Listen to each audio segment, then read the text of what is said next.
Hi, and a very good morning to those who are watching through StreamYard and also through our YouTube and Facebook channel. So good morning to you. Bear with me a moment because now I'm going to join our followers on Instagram. So bear with me a moment while we go live there.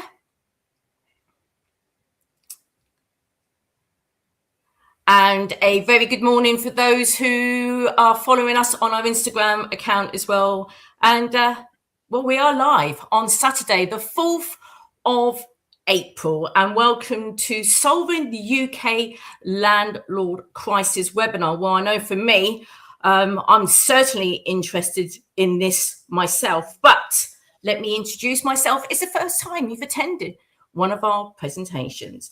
My name is Simone and I'm the head of the Advocate Network Department. Now, we've got lots of information that's going to be shared today, especially if you are a landlord or you know someone who is a landlord.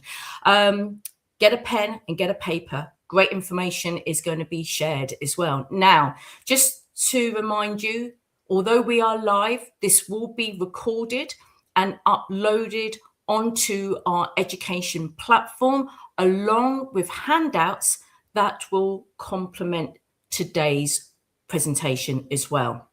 Now, thank you for submitting your questions. I have gone through them, and I think a lot of your questions will be answered throughout the presentation. However, if you have any additional questions, don't worry, because they will be answered. How? Well, after today's presentation, I will be sending out an email to all our attendees with a link. All you need to do is click on that link, submit the additional questions that you have, and they will be answered a few days later by our speaker and Andy Benson, who heads up the Ross Media platform. So fear not, all that information, all your questions will be answered. There will be some additional links that we'll be sharing as well. So keep an eye on that slide, which are very useful and important to you. But as I said, have you got your pen and paper ready? Let me introduce you to our speaker. He is the founder and the president of the Republic of Old Souls. It's Ian Clifford. Ian, good day. How are you doing? Yeah, I'm doing really well. I'm super busy and lots of exciting things going on. So if you want to know what's been going on in the last few days, have a look at our various Telegram channels. There's some interesting stuff going on and lots of news and lots of information there. If you are enrolled as an envoy, you know, there's lots of good stuff there, and there's lots of good stuff there if you're not. So we are using Telegram more and more. I'm posting little videos quite regularly through the week, which people have said is good because they like to hear from me. So I'm responding to demand. Let's put it that way. And I think the more information we've got available, the better. And I've got a big announcement to make, which I've just put on the Telegram channel for our enrolled members. I think I also put it on the Winning at Monopoly Telegram channel as well, which I think is a massive game changer to do with the digital Ian, the Ian avatar. So we've been working at creating an avatar of me, basically, so that all of the knowledge that I've got, all of the knowledge that I use to create these solutions, all of the knowledge that I've amassed over 40 odd years, and all the research papers I've written on every subject that is, that is connected to these webinars, the problem, the solution, how do I come up with all that, the deep research that I do, all of that stuff is all loaded into an AI avatar. And so if you want to know anything, what would I do in a situation? How would I address this problem? What's going on with the protocols, with the freedom plan, with the process that you might be in, not your individual process, but generically what's going on, then the avatar will have all of that information in it. Every webinar I've ever presented, every Q&A I've ever answered the questions on, it will have everything in there. So this is going to be a game changer. Just imagine that you could have you could have a Q&A with me directly. Obviously, I can't do that with thousands of members, but the avatar can, and it can be available 24/7, no matter whether you're in Australia, Canada, United States, United Kingdom, doesn't matter where you are, you can access that avatar any time of the day or night if you want to ask it a question, if you want it to do a whole presentation on something that I've been outlining, or anything that you're curious about. It will have all that information in it. Not only will it have information in it from the past, but it will also be updated every week with everything new that I create. So I think it's a massive game changer. I hope you like the idea of it. I think it will be well supported, and it's the best I can do to enable you to have access to what I know about how to solve these problems without actually you and I all getting together, which would be impossible with members all over the world. So many members, so many different places. It would be impossible for me to do that. So I hope you like that. I'm going to carry on with our webinars, obviously, because a lot of people like the live webinar. I will be doing webinars for different countries, focusing on different problems that are being experienced in different countries.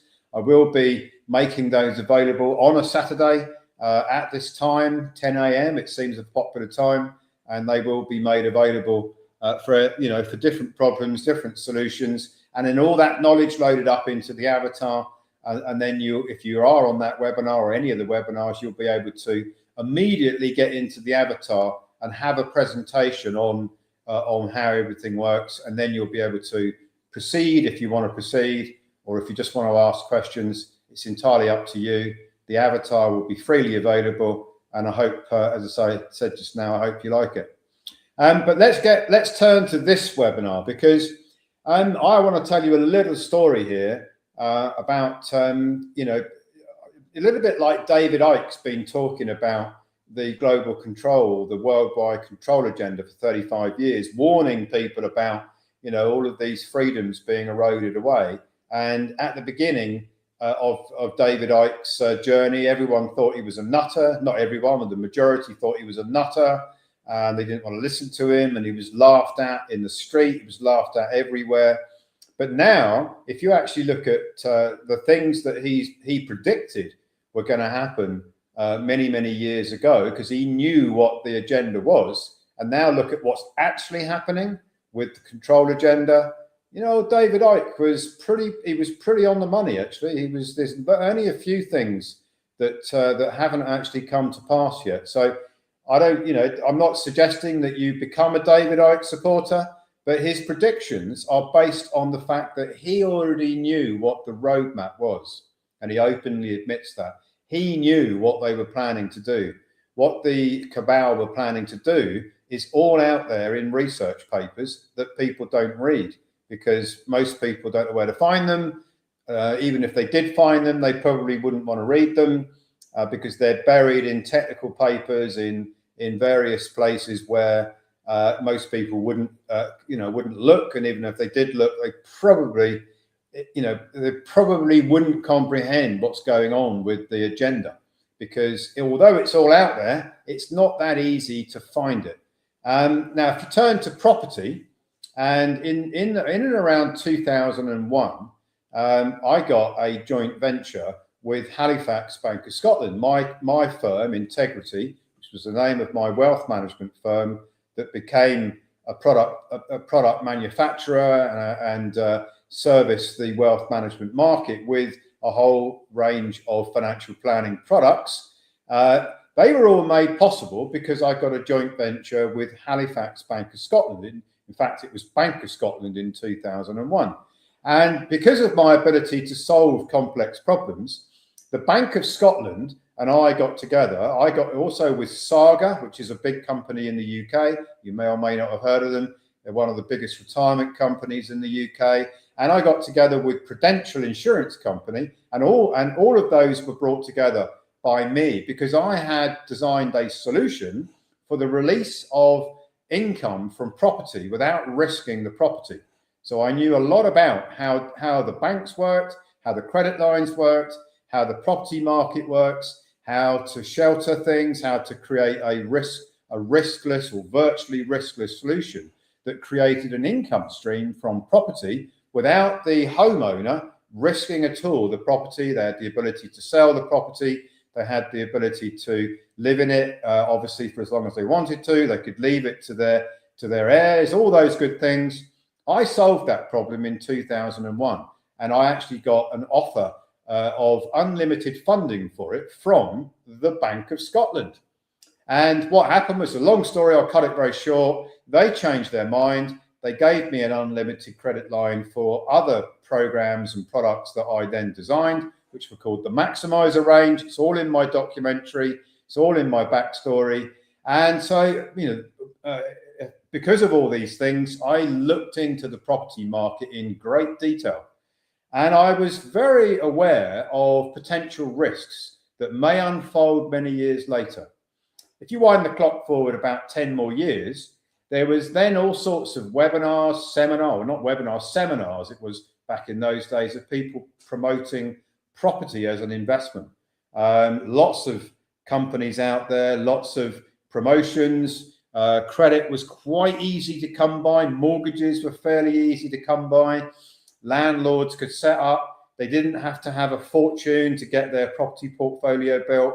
They could create a portfolio. Some of the landlords created very substantially large portfolios. I mean, we had some interactions with landlords with over 100 properties, maybe 200 properties in portfolios, and it all sprung into existence because of three things. People wanted a passive income. Totally understand that, get that.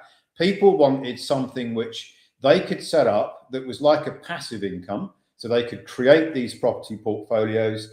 The components of it were reasonably easy to put together. Nothing's easy, but it wasn't very difficult to build a property portfolio. And then you would be able to appoint people to look after the properties, appoint people to collect the rent, appoint people to look after all the agreements and all that stuff.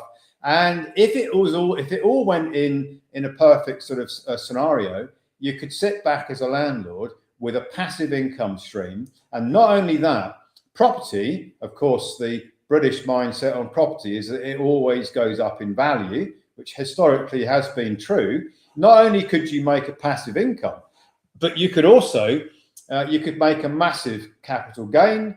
When you got to retirement age, you'd either keep the portfolio giving you a passive income, that was your pension, that was your retirement, or you could sell all the property and end up with a large lump sum, which you could then invest and put into things that would generate an income. So the proposition was very, very attractive. And there was nothing about it that you could really point to and say, well, that's going to be a disaster. People should be very wary about getting involved in property investment, because everything about it looked really, really attractive. And all the components of it made perfect sense, apart from one thing. And that one thing is tax. And I looked at it in about 2011, and I was going to build a very large portfolio and put it into an investment fund, actually a collective investment that bought property as its purpose and rented them out, and then was going to offer shares in a property investment portfolio. Today they're called REITs, R-E-I-T-S. Back in 2011, REITs weren't available. I was going to do that, and I still had the ability to get credit from banks. I could buy the properties in the fund. I would manage the fund. We'd get tenants in, and I was going to offer that out as an investment proposition where people could buy shares in that investment company. And I had at the time a lot of connections in the property market, and I also still had connections in the banks, and I had connections in all the areas that I needed to launch that program. And the reason I didn't do it, was because of tax. I started looking at the tax risk of property investment, and I didn't like what I saw, because most landlords were buying property in the name of the body corporate, the birth certificate entity. Most landlords were building these big portfolios because it was easy to get the mortgages. You go to get the mortgage, buy to let. The mortgage provider would say, okay, who are you? You'd give them your credentials. They'd say, how many properties have you already got? You said, I've got 5, 10, 20, 50, whatever it was. They would look at you and say, well, can you manage those properties? And you say, well, I'm already doing it. So you tick all the boxes, and the mortgage provider would provide the mortgage. As long as you could put a little bit of money down, you'd get the mortgages. And they were pretty easy to come by. In fact, there were lots of promotions of these types of mortgages at the time. So everything was reasonably, I'm not saying anything is easy, but it was reasonably easy to build property portfolios. And many people did, and many people thought it was a really smart thing to do. And I'm not criticizing their decisions, because they didn't know what I knew at the time.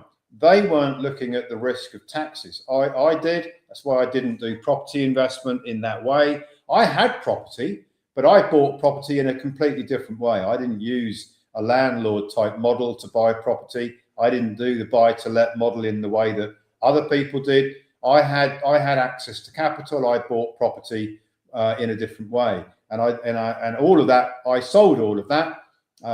Story for a different day. But because of the FCA attack on me in around 2013, 14, I had to sell all the properties. But that's the story for a different day. Now let's get on to today's webinar. So I think the message I'm trying to put across is that you can't trust the cabal. And a lot of people have great difficulty in accepting that the cabal, which includes the government, cannot be trusted, because they don't want you to prosper. And it's a really, really difficult thing to realize. And many people will take years to realize that the governments are not here to help us. The governments and the cabal want to control us. So what they do is they set traps. The property market is a trap.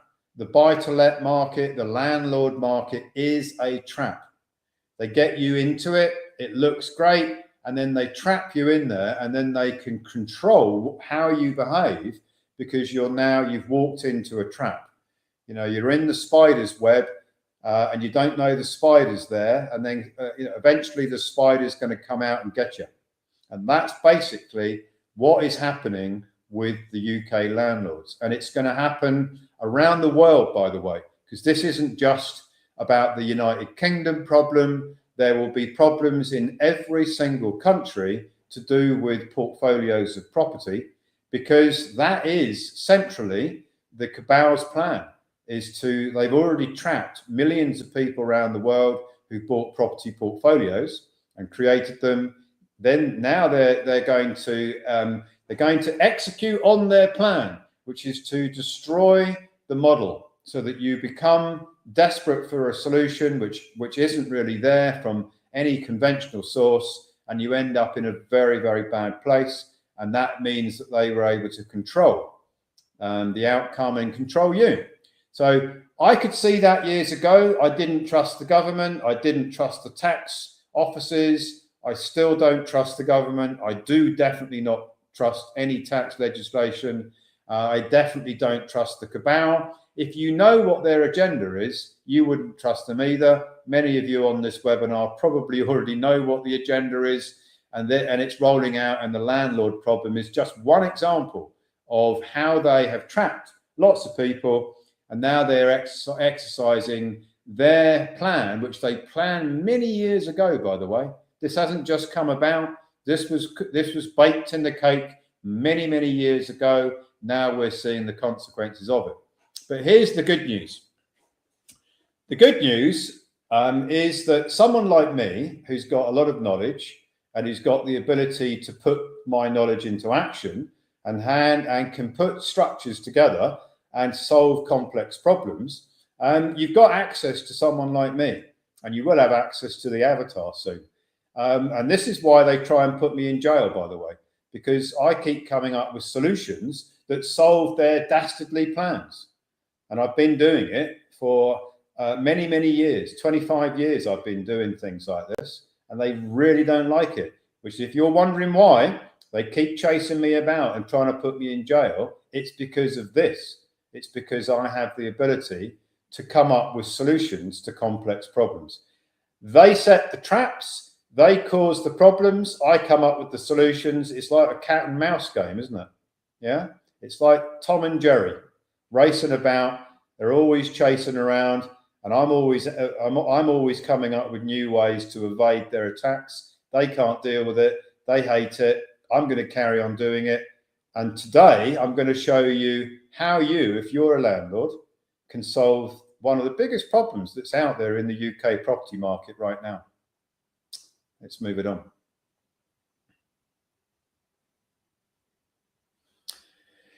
Well, you know, as I said just now, it's all about taxes. Section 24 of the Finance Act of 2015. I'm sure every landlord out there will be aware of what Section 24 actually means. If they're not aware of it, I'm going to explain it because it's really quite simple, right? In the old days, you could buy a property, you could get a mortgage in the name of the birth certificate construct name, that's the citizen name, the person name, and you could set all the interest of the mortgage against the rental revenue. I'm going to call it revenue. You'll see why when we get to a later slide. So you've got revenue coming in and you've got mortgage interest going out.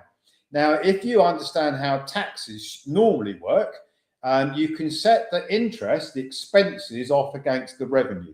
And the difference between the revenue coming in and the expense going out is profit. Yeah, that's pretty easy. It's a fairly easy concept. Every business runs on that basis that they can offset their costs against the revenues that they receive. And the difference between revenue and cost is profit. I think everybody can get their head around that. And that's exactly how the landlord model should have been working. There was another dimension to it, which was the value of the asset could go up, so you could make capital appreciation as well. But if you're just looking at the cash flow aspect of this, if you had 10 properties and they were bringing in £10,000 a month, just to keep the numbers really, really simple, and your mortgage cost was £8,000 per month, then you've got a £2,000 per month differential between the revenue and the interest cost. That £2,000 was what you were paying tax on.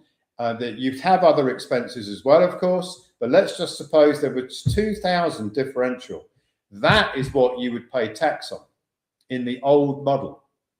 When Section 24 of the Finance Act 2015 came in, it basically destroyed that model. The model became that you had £10,000 a month of rental revenue and you couldn't offset the mortgage interest. So now you've got to pay tax on £10,000 gross revenue with no ability to set off the interest cost of the mortgages. Now that is a bit of a devastating thing to happen, yeah? Imagine if you've got 100 properties. Imagine if you've got 100,000, 200,000 a month of revenue coming in, and you suddenly can't offset the mortgage interest against that revenue coming in. The tax bill is going to be enormous. And most landlords probably didn't have the cash flow coming in to pay the taxes. So what did they do? They had to try and solve that problem. And what was originally a really good idea and a really good investment proposition that was working for most landlords, it was working fairly well. There were some examples where it didn't work very well for different reasons. I won't go into all those reasons, but the actual model itself seemed to be working pretty well until 2015. And that was the beginning of the cabal's plan to destroy landlords. Next slide.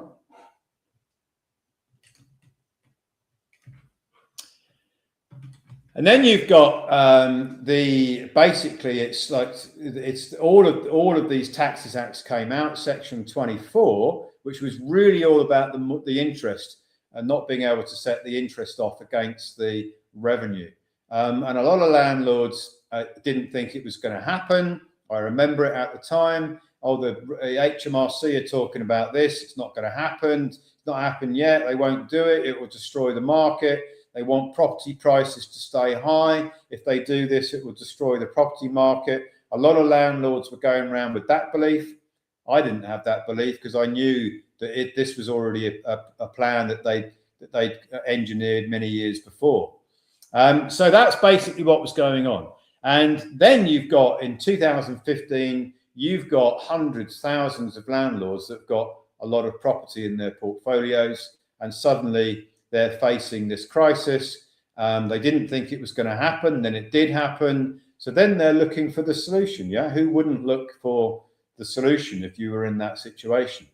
Now, just to set the scene for this, you can't go and sell all the properties because A, there might not be buyers. Even if there were buyers, it would take you ages to do it. And maybe there would be massive capital gains tax problems if you sold all the properties, because then you'd make all these gains, you'd crystallize the gain on the property, you'd have to pay massive amount of taxes by selling all the properties. So most landlords didn't want to do that. They didn't want to go and sell all their property. They wanted to keep it. They wanted to find a solution to this problem.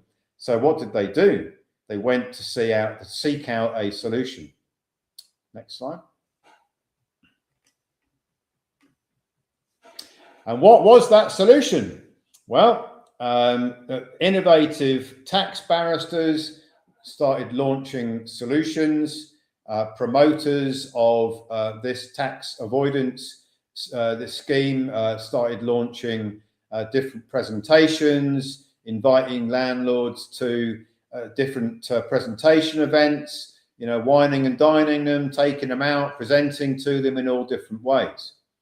Because the landlords had a massive problem, the tax barristers wanted to make money, the promoters wanted something to sell, and so suddenly what you've got is the SIS, which is basically a model which used a transfer of the equitable title of the properties into a trust and the beneficial interest of the properties into a trust. So to understand what that means, the actual properties are in the name of the landlords, the body corporate name, right? So the landlord as a body, the body corporate aspect of the landlord, that's not the living man, woman, that is the body corporate birth certificate construct. The player piece on the monopoly board has now got, let's say, 100 properties in the name of the birth certificate construct, the body corporate. That body corporate birth certificate construct has got 100 mortgages. Yeah, so it is the piece on the monopoly board with all the mortgages and all of the equitable title to the properties. The legal title to the properties is always with the land registry, by the way. So it's only ever the equitable title that the body corporate birth certificate construct actually had the title to. So what the tax barristers did was they came up with a novel way of transferring the equitable title to property and the beneficial interest in the property into a company and also a trust. So there was a company formed and a trust formed. It was all packaged up, and the idea behind it, which, to be fair, did sound very, very, very viable. It did sound very realistic. It did sound like it was going to solve the problem.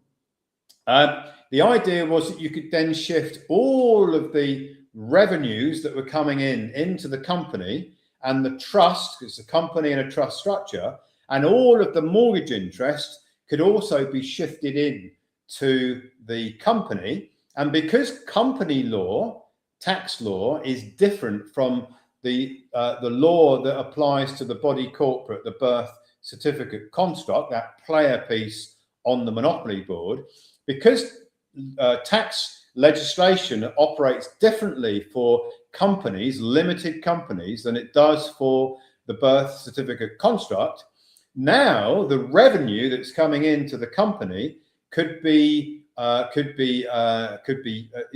one in a schedule, that's the revenue, and then you've got the mortgage interest on all of the properties, which could be set off against the revenue, leaving the landlord back into the situation they were in when they had all of the properties in the name of the birth certificate construct and all of the mortgage interest in the name of the birth certificate construct, and they could set the mortgage interest costs against the revenues that were coming in.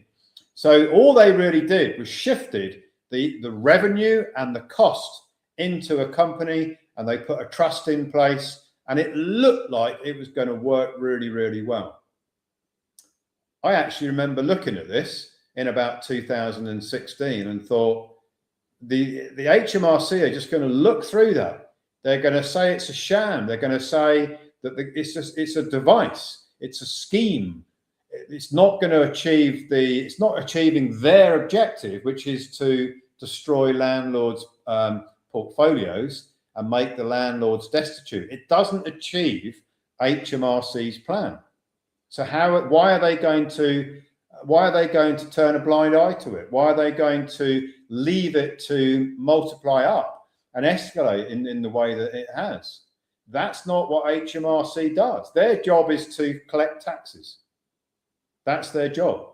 So why would they not do their job? And given the fact that HMRC typically wins nearly every single lawsuit that it goes into, there are a few exceptions, but typically it wins every lawsuit. When you realize that HMRC, the judiciary, are both on the same side, so they want control, they want to take away people's freedoms, obviously, that's very obvious.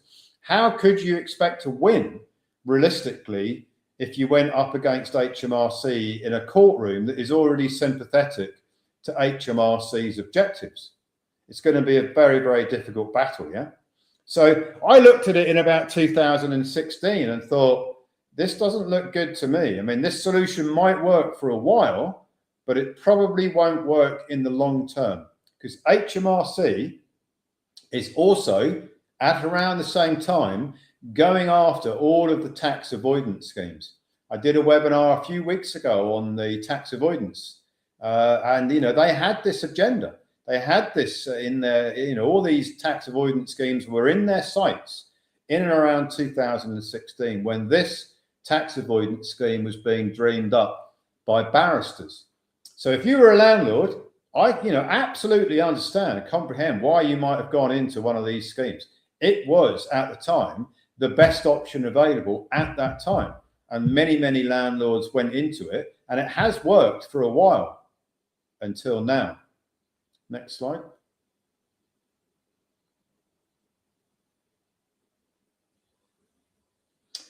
So there you go. It's a combination of a company and trust. It was like a hybrid between a company and a trust, and the promoters of this scheme and the tax barristers who put it together.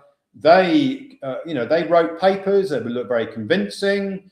The promoters were very confident that this was going to work. The landlords wanted it to work.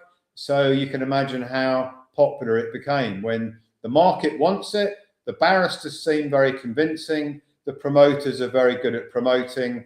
You've got all of the components of it catching on, and it did catch on, and it caught on in a very big way.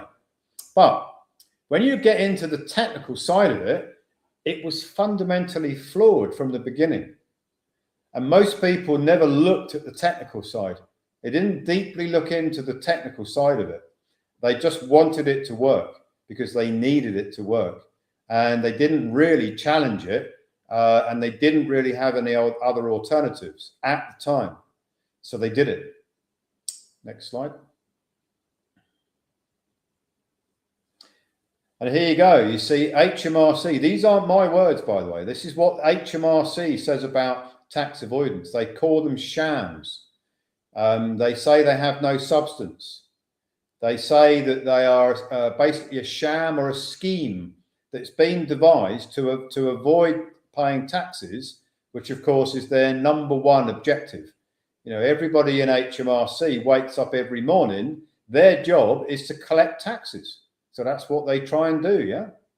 So if you've got HMRC calling a structure a sham and saying that it does not enable the interest of the mortgages to be offset against the revenue, and it doesn't, it fails on what they call Section 162 relief. That is the interest relief. That's the interest being set off against the mortgage cost. If they say it fails that Section 162 relief, you've got a hell of a job to convince any court that the HMRC are wrong, because HMRC come up with Section 162. They know what it is because they brought it into legislation. So to go to a court and say that to HMRC in a courtroom, you're wrong, Section 162 doesn't work like that, is a bit ridiculous, yeah? Because they devised it, and they devised it deliberately so that it would make it nearly impossible, probably impossible, for landlords to win in a courtroom.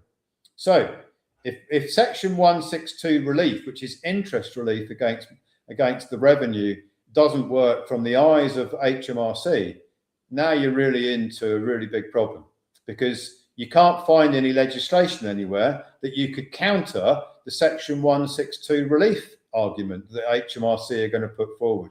It's going to be really difficult to win that. Next slide. Well, you know, a lot of people think that HMRC don't actually know what's going on. I had a conversation recently with somebody who'd invested in cryptocurrency, and they said to me, well, you know, I'm okay because HMRC don't know about my cryptocurrency investments. They don't know about all these coins and different things that I've purchased, because I've got them in sort of secret wallets and I've got them in secret locations that they don't know about. And I said, do you really believe that?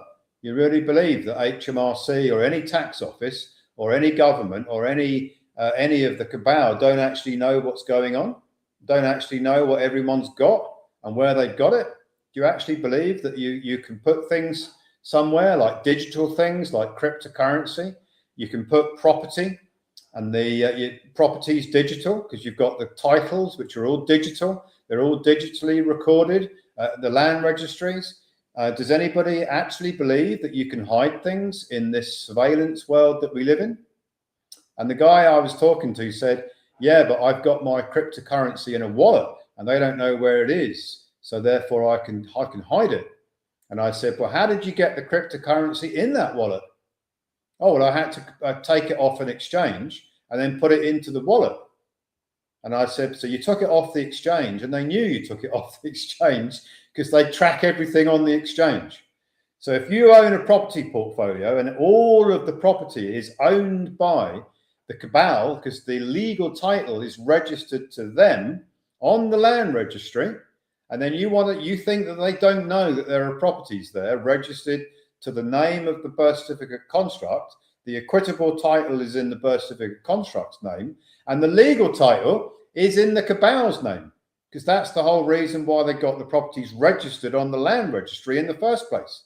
So if anybody out there thinks you can hide from HMRC and they don't know that you've got a portfolio of property, and they don't know that all the mortgages that you used are linked to the birth certificate construct, then you really need to wake up. You need to get a bucket of water and pour it over your head and wake you up, because everything is tracked and traced.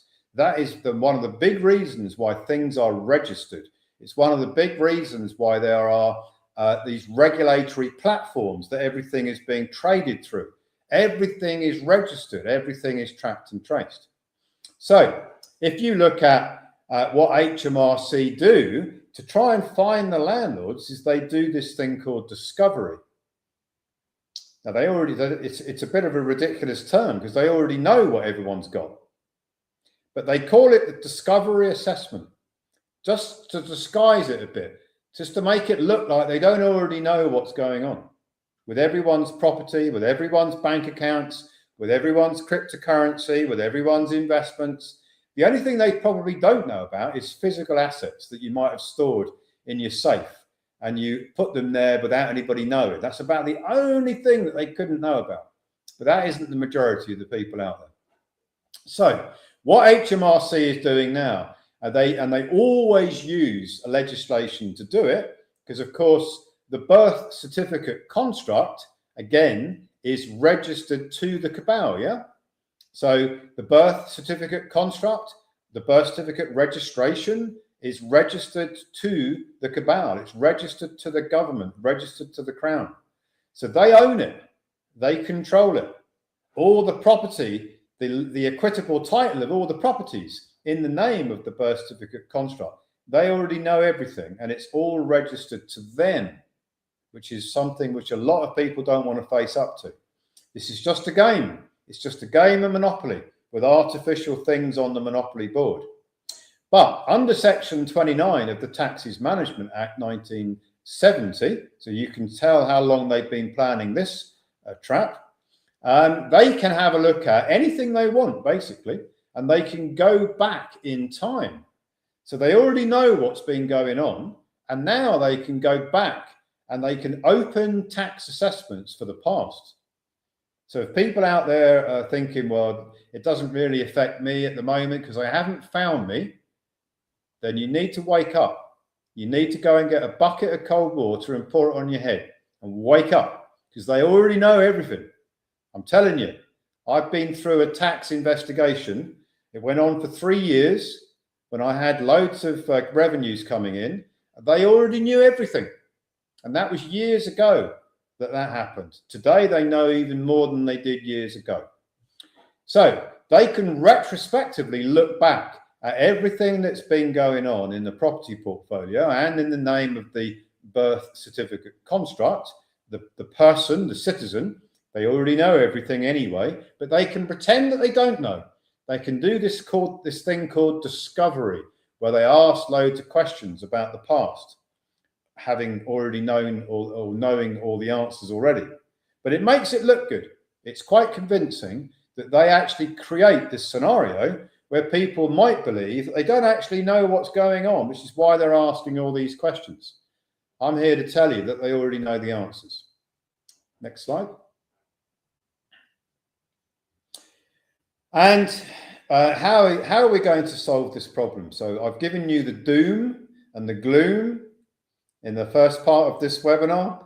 And now we're going to turn a bit of light on. We're going to have some lightness coming into it, because every problem has a solution. As I've said hundreds of times, the bigger the problem, the bigger the solution. And whatever problem they create, there's always going to be a solution.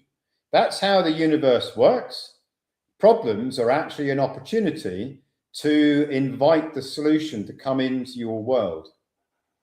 Now, a lot of people, when they get a problem and they don't know how to solve it, they stick their head in the sand, they run away from it, they pretend it's not happening.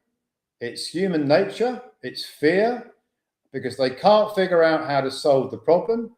So they go into hibernation and they just pretend it's not happening. Well, the problem with that is that the problem gets bigger, and it gets bigger and it gets bigger. And I think everybody here on this webinar and those that will watch it later will probably have an experience sometime in their life where there's a problem that they didn't really want to face. And rather than face it head on, they wanted to just sort of stick it away somewhere and hope that it went away, or hope that some solution would come along from somewhere that would solve it, but they didn't really want to think too much about it. That's human nature. I completely understand it. I completely comprehend it.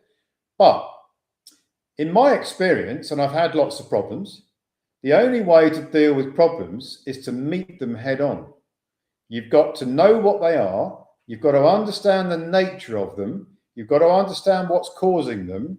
You've got to know your enemy. You've got to look at it from their eyes. So if you're HMRC and you were looking at a landlord's portfolio and your job is to collect taxes, if you looked at it from HMRC's eyes, it probably changes the perspective and the lens of the problem. You've always got to look at problems from the eyes of those that are creating the problem. If you're going to solve it, you've got to know the enemy. This is the art of legal warfare. It's Sun Tzu, art of war. Know the enemy. Know what their moves are likely to be. and know why they're doing whatever it is they're doing, know their strengths, know their weaknesses. So in this scenario, if you look at the weaknesses in the whole structure of these companies with these trusts, these SIS solutions, tax avoidance schemes, there are two weaknesses. If you analyze the whole landscape of this, there are two weaknesses that immediately come to mind. The first one is the promoters of the tax avoidance schemes. They are basically negligent because they promoted schemes which under the microscope do not work. So there is a problem for the promoters. There is a problem for the tax barristers who dream these schemes up. When you put them under a technical microscope, they don't work. And if they did work, they would be winning court cases against HMRC. And they're not, because they don't work and they never did work. The second problem is with HMRC. The second Achilles heel of this whole scenario is how HMRC has conducted itself and the very nature, the fundamental nature of something called income, which we're going to come back to in a moment. Next slide.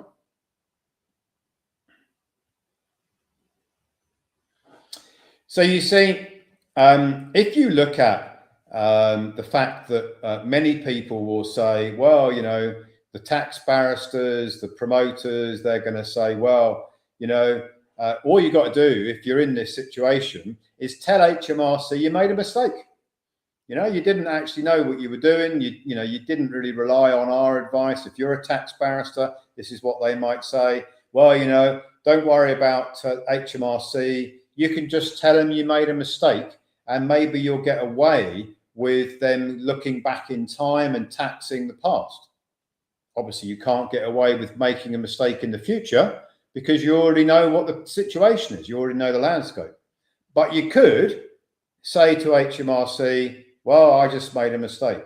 And there is a case, the Pitt versus Holt, where, you know, some people have been able to argue that making a mistake was somehow justification, and HMRC might not look back into the past and do all these past assessments.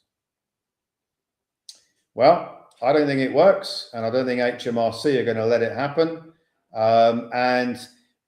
Barristers' chambers like Cotswold, which I did do some research on this, they were promoting this scheme all over the UK.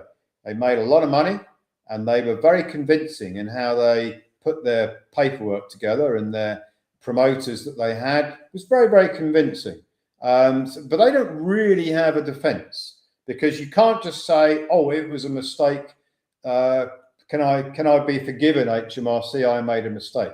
That isn't going to work. Next slide.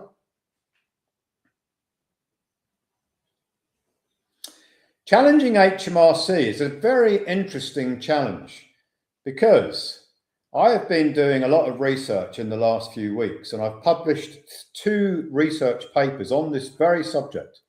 And for those people who are aware of my interactions with Dan Needle, who allegedly is a tax expert, who was the head of taxes at Clifford Chance, a Magic Circle law firm, one of the biggest law firms in the United Kingdom, I challenged Dan Needle to find me the definition of income in the UK tax manual, HMRC tax manual.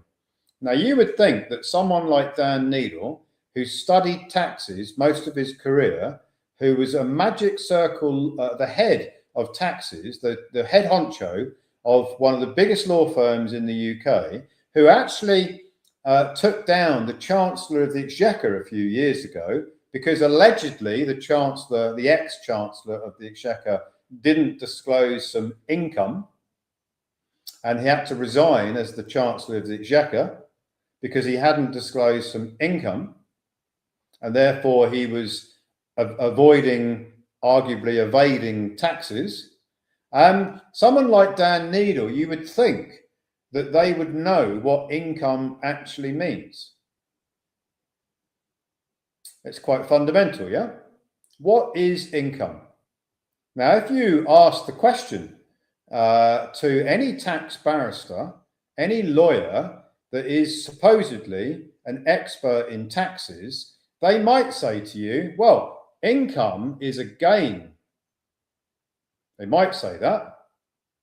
And then you say, well, what is a gain? And they say, well, you know, a gain is an income.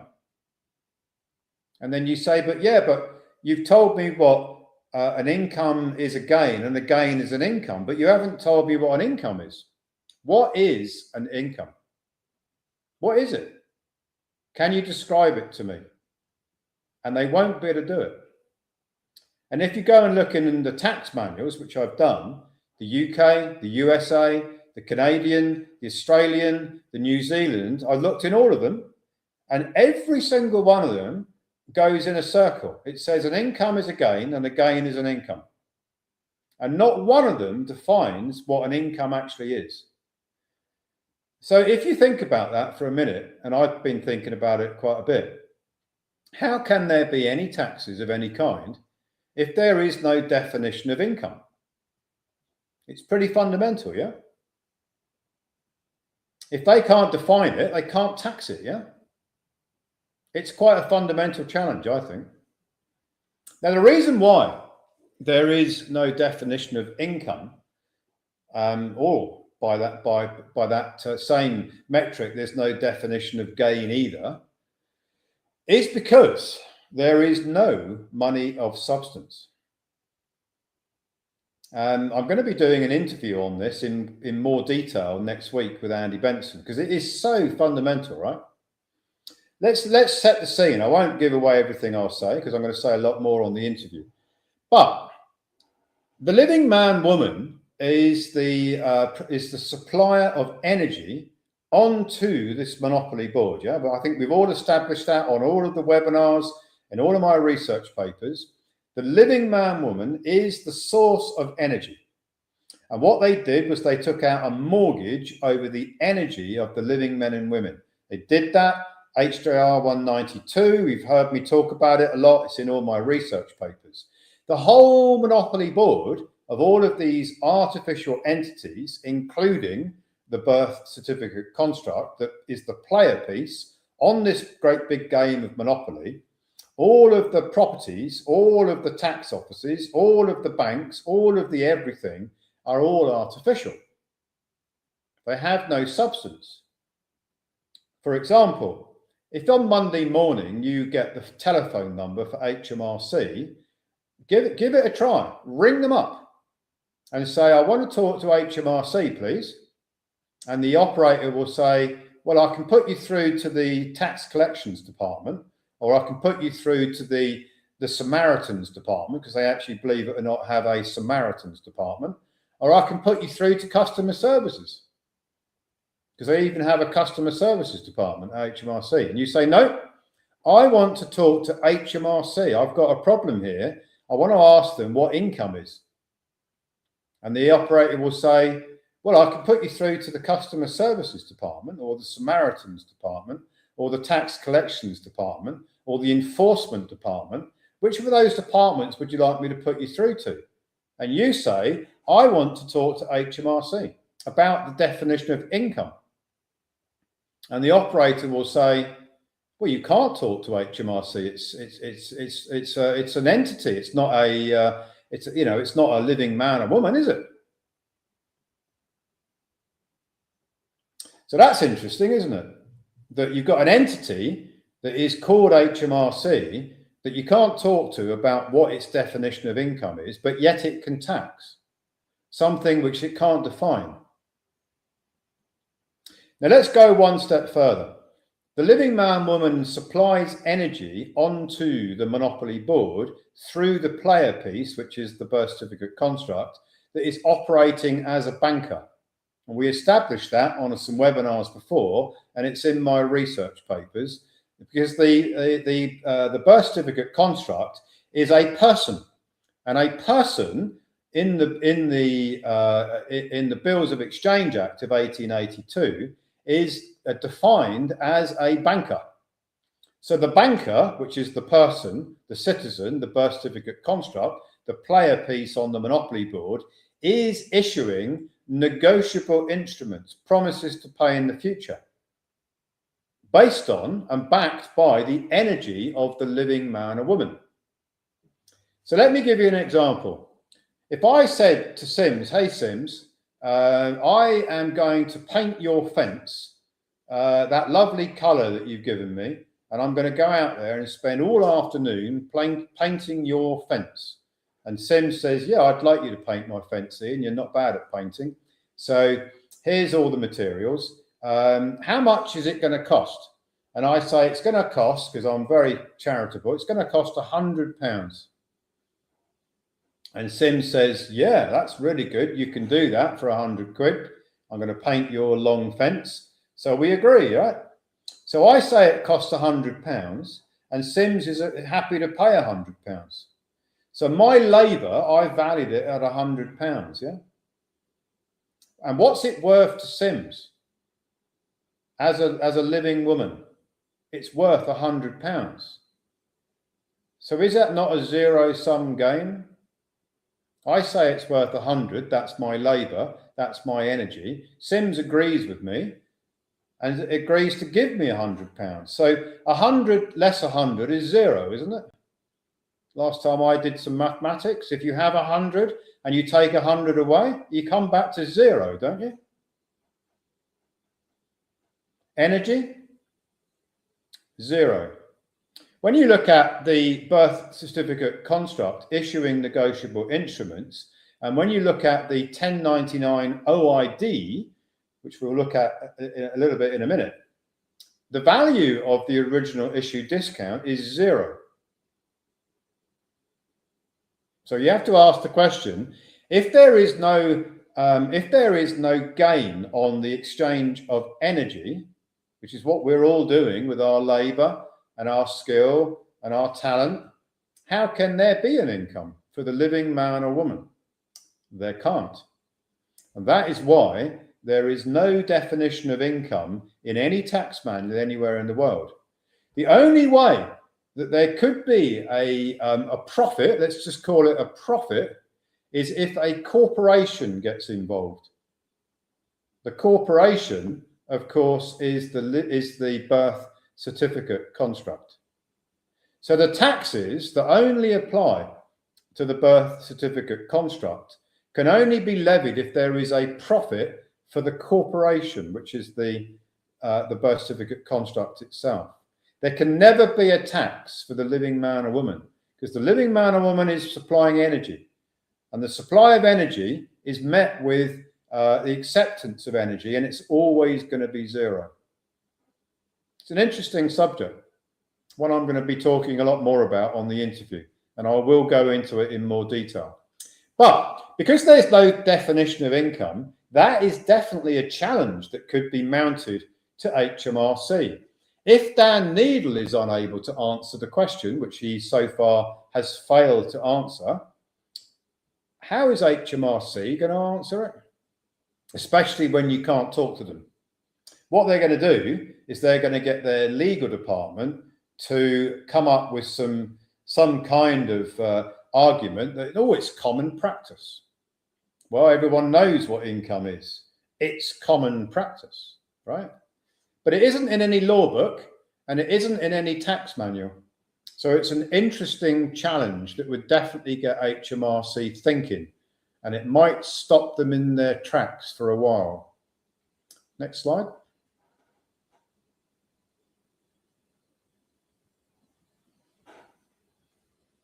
So if a tax bill is based on income and there is no definition of income,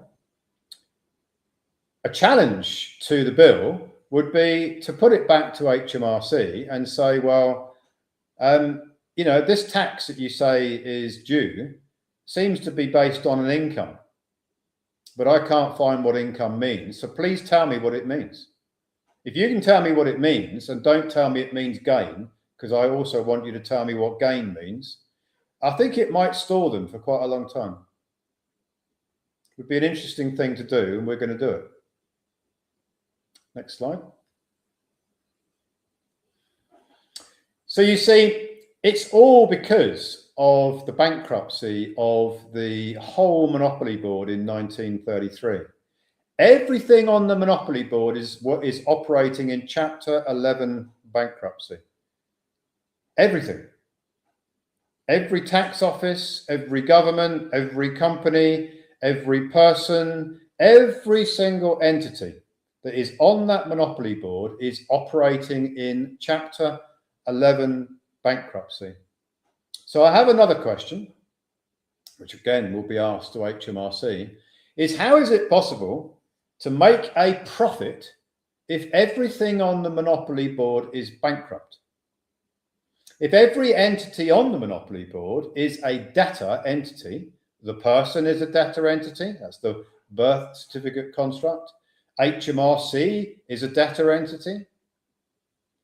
The mortgage companies that provided the mortgages are debtor entities. The land registry is a debtor entity. How, if everything is a debtor, can there ever be a profit if there is no money of substance? How does that work?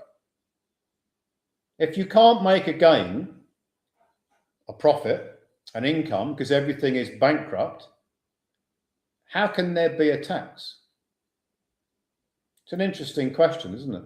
I put it in my research papers. A lot of people read it. So I think it stimulated a bit of interest. And it's definitely a strategy that could slow them down and stall them for a long time. And it might be a landmark case that they'd have to come up with a definition, which they can't do because it's not in any law book and it's not in any tax manual. So it would really give them a problem. Next slide. But of course, the ultimate solution to this problem, I mean, you can use the art of legal warfare to go after the tax promoters and the designers of these these deficient tax avoidance schemes. You can go after HMRC using the art of legal warfare and challenge them on the art of legal warfare. And that will slow it right down, right? It will slow it down. It will put it in the long grass for a long, long time. And whilst you're doing that, you can do what's the peaceful solution. You can start to, if you're not already doing it, you can start to recoup the signature energy, it's the taxes on the signature energy that created the mortgages that were used to acquire the properties in the first place. So I want you all to imagine, how many landlords are there out there in the UK? How many mortgages do you think that there are? If you added them all together, all the mortgages for every landlord, I think we're talking about a very, very high number, yeah? If you then multiplied the number of mortgages by the face value of the mortgages, yeah, so take the number of mortgages, multiply it by how much was borrowed by the landlords to acquire these properties, that probably runs into a high number of billions, if not trillions. All of that came into existence, sprung into existence through the transference of energy. The living man, woman that signed the mortgage contract to buy or to acquire the property, the equitable title of the property at least, had to sign something to create the mortgage credit. And when they signed the mortgage credit agreement, they transferred their energy from the living man, woman through the birth certificate construct, this artificial person, the player piece on the Monopoly board. And the bank said, thank you for that deposit, because that's what they did. They deposited the energy through the birth certificate construct, which is a banker. We established that, Bills of Exchange Act 1882. And then the bank that's going to provide the mortgage took that in, that promise to pay in the future, that signature, and they showed it on their balance sheet as an asset. And then on the other side of their balance sheet, so they showed the mortgage signature as the asset, and they matched it with a liability on the other side of their balance sheet. This asset goes away, is abandoned. This debt is the mortgage that you see in the mortgage account. So the mortgage provider will say, yeah, your mortgage is ready. You'll see the balance in your account. That debt sprung into existence because the signature deposited energy with the bank. That's the deposit. That's the mortgage. Two sides of a balance sheet. What then happened was the mortgage itself was securitized. The bank, the clearing bank that created that transaction and created the mortgage through the signature, they then sold the mortgage debt, this debt, which has got an interest attached to it, because you've got to pay interest, remember? You know, the landlord's got to pay the bank interest. They sold that mortgage to the investment banks under a securitization. And the investment banks, who are not in the UK, not in Canada, Australia, New Zealand, they're in New York. They're in the United States. And those guys, who I call the gods of the universe, facetious, with a bit of a tongue in cheek when I say it, because I've met many of them, they then buy and sell those debts that they package up into securitizations. And what do they do every year with the United States Treasury, the IRS? They have to pay taxes on those securities, those mortgage securities. They pay taxes, and they pay them, and they actually disguise how they pay them, because they create what's called omnibus accounts. So they create these accounts and they pay taxes under these omnibus accounts to the United States Treasury. And the payment of those taxes is for the use of the landlord's energy.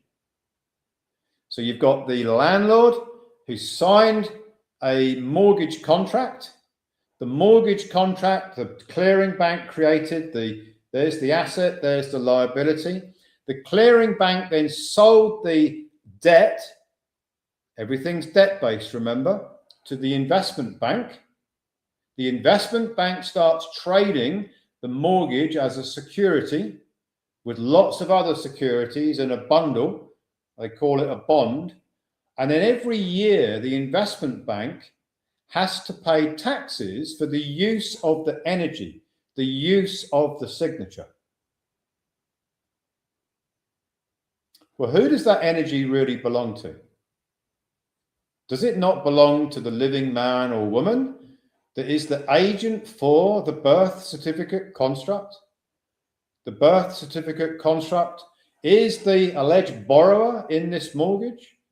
Doesn't the energy really belong to the living man or woman who is the agent for the birth certificate construct? Of course, the answer to that question is absolutely yes. The energy does belong to the living man or woman who transferred the energy onto the monopoly board through the player piece, which is the birth certificate construct, that then acquired a property that was registered to the cabal through the land registry. So they get the legal title. The landlord, as the birth certificate construct, gets the equitable title. But the energy that created the mortgage still belongs to the living man or woman. It always is going to belong to the living man or woman. The investment bank can't say that they are the creditor. They can presume to be the creditor. But they didn't create the energy, did they? The living man woman created the energy that financed this whole mortgage in the first place. The investment banks can't make a lawful claim that they are the creditor, they are the creator of the energy. They just presume that they are until the record is set straight. We'll come to that in a minute.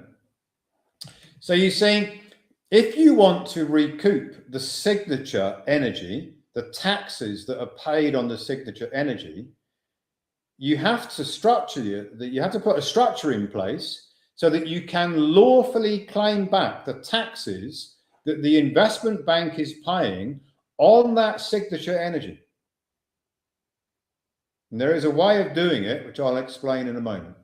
A lawful way of doing it, the only way to do it, in fact, that is lawful. Next slide.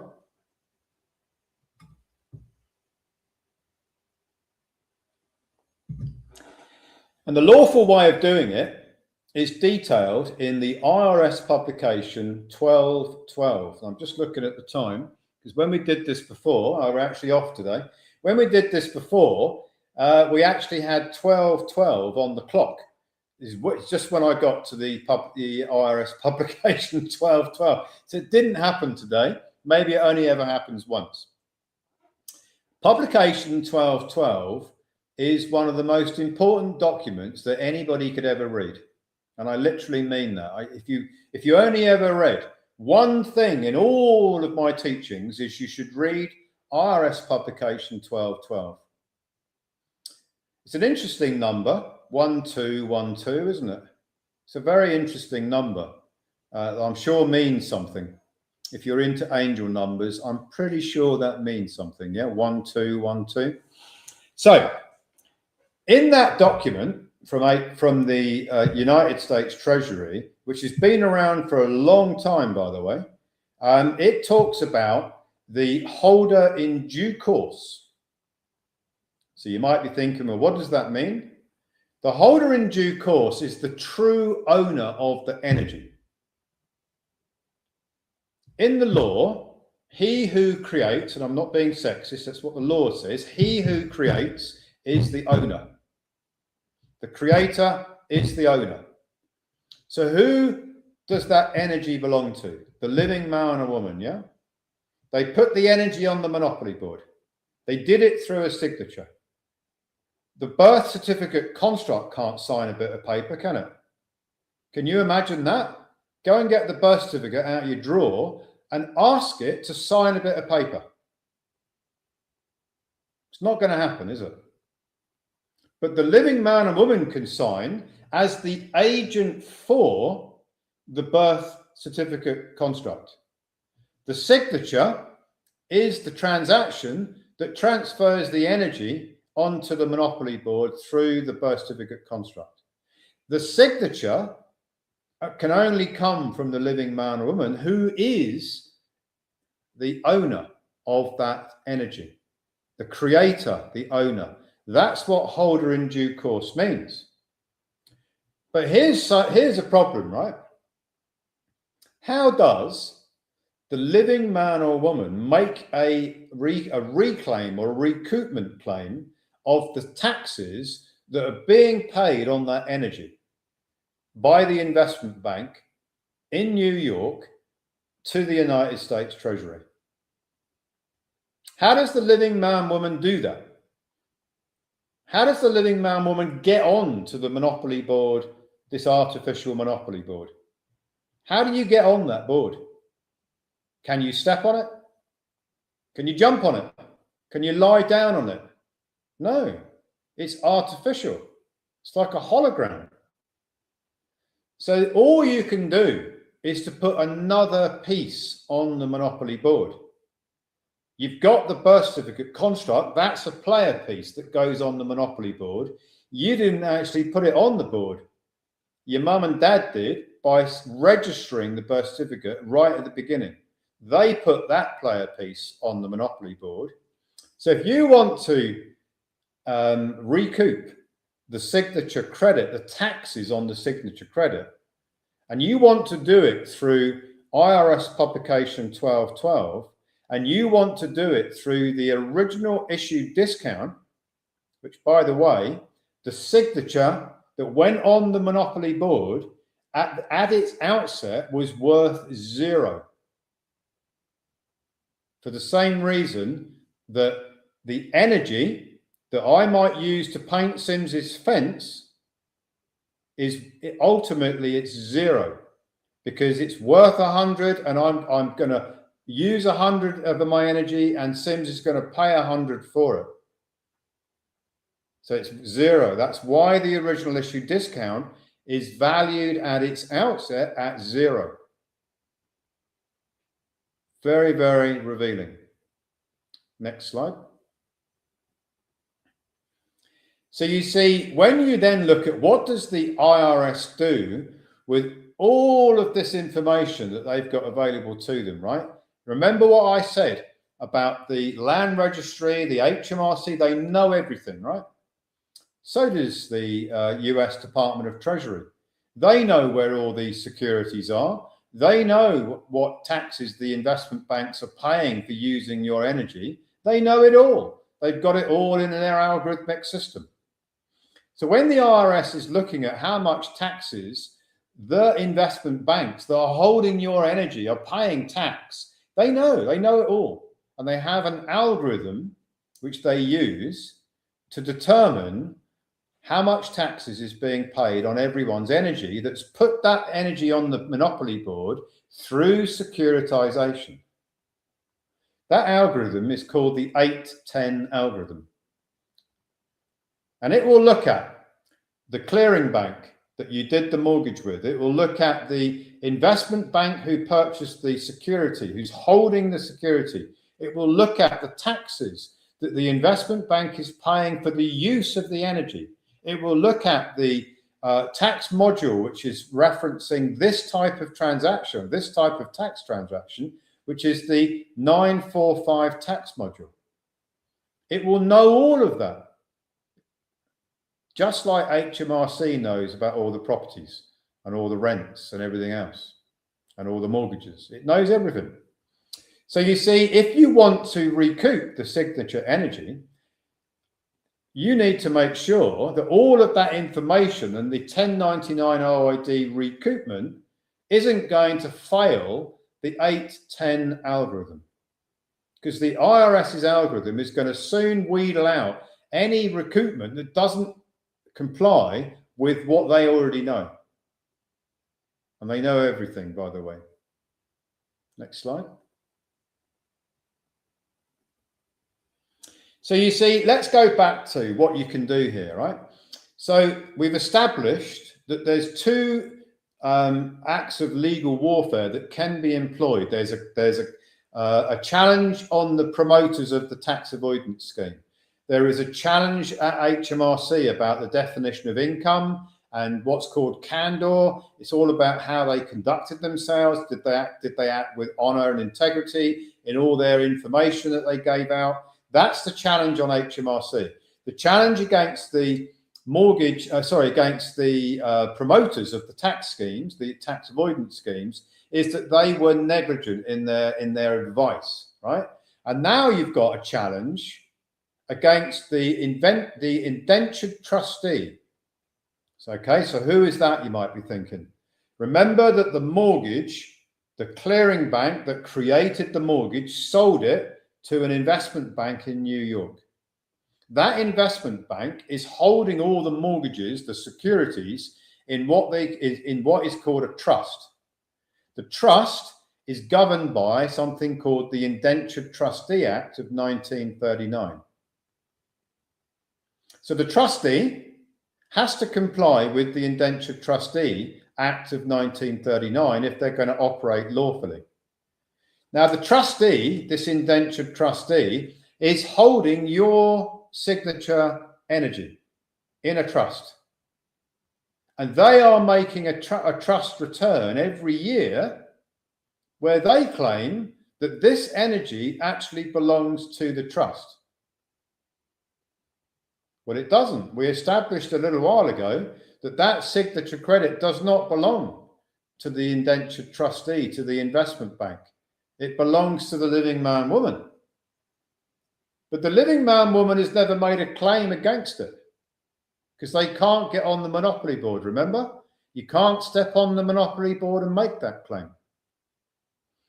So the indentured trustee gets away with it year after year after year by making a claim that they are the creditor, they are the owner of the energy, and they are paying taxes to use that energy because they own it. but they don't own it. So if you do something called an adverse claim, which is you set up a 98 series grantor trust, that's a new player piece on the monopoly board, and the trust files a 1099 OID where the investment bank is paying taxes on the use of the energy from the living man woman.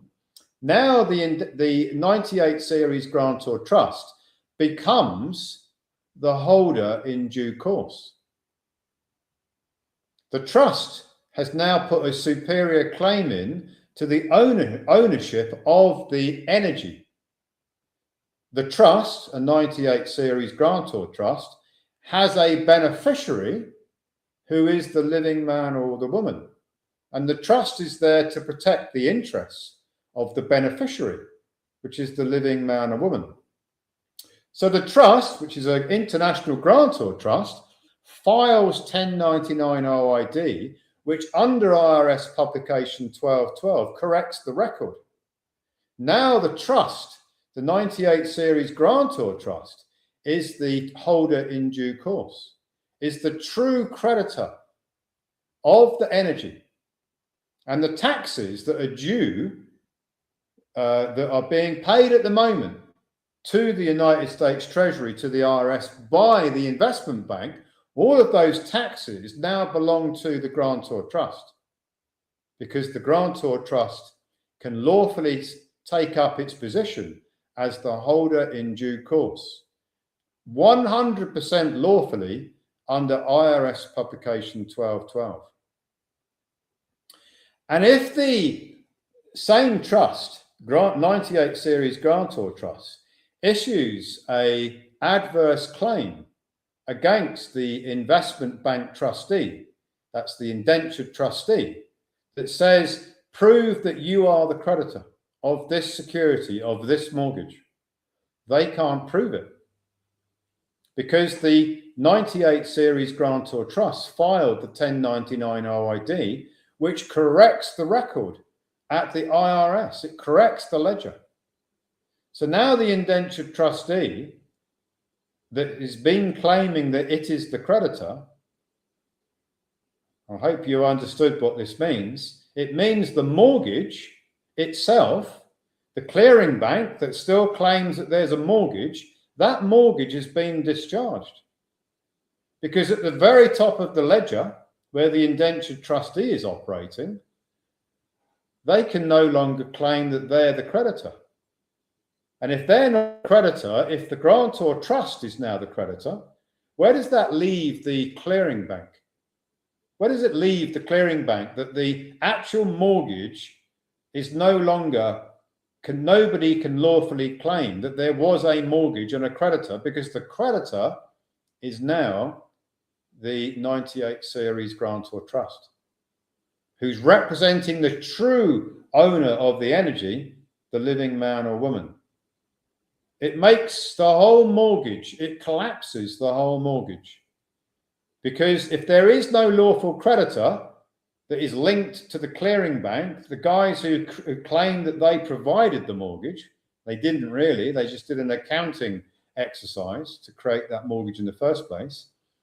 It defeats and it should eliminate their claim that they have a mortgage charge, because they can't have a mortgage charge because they sold the security to the investment bank who unlawfully claimed it was theirs when it never was. It was always belonging. The energy was always belonging to the living man or woman. And under the Indentured Trustee Act of 1939, it would be a felony for a trustee in the United States to lie about the fact that they are the creditor of that mortgage. They would go to jail in the United States system. It would be a felony because it is easy to prove that they are not the creditor because of the 1099 OID filing and because of the adverse claim against them as an indentured trustee.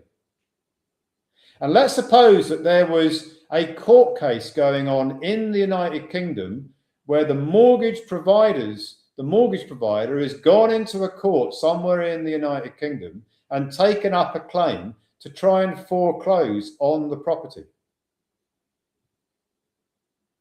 The case in New York, which is against the indentured trustee, would be superior to any claim in the United Kingdom. And there would be what's called an international comity. The New York court is superior to the UK court because the New York court is looking at the real party in interest, which is the investment bank indentured trustee, because they have claimed that they are the actual creditor. The case in the UK, if there was a case, would have to be stalled, what they call stayed, until the decision in the New York case was handed down.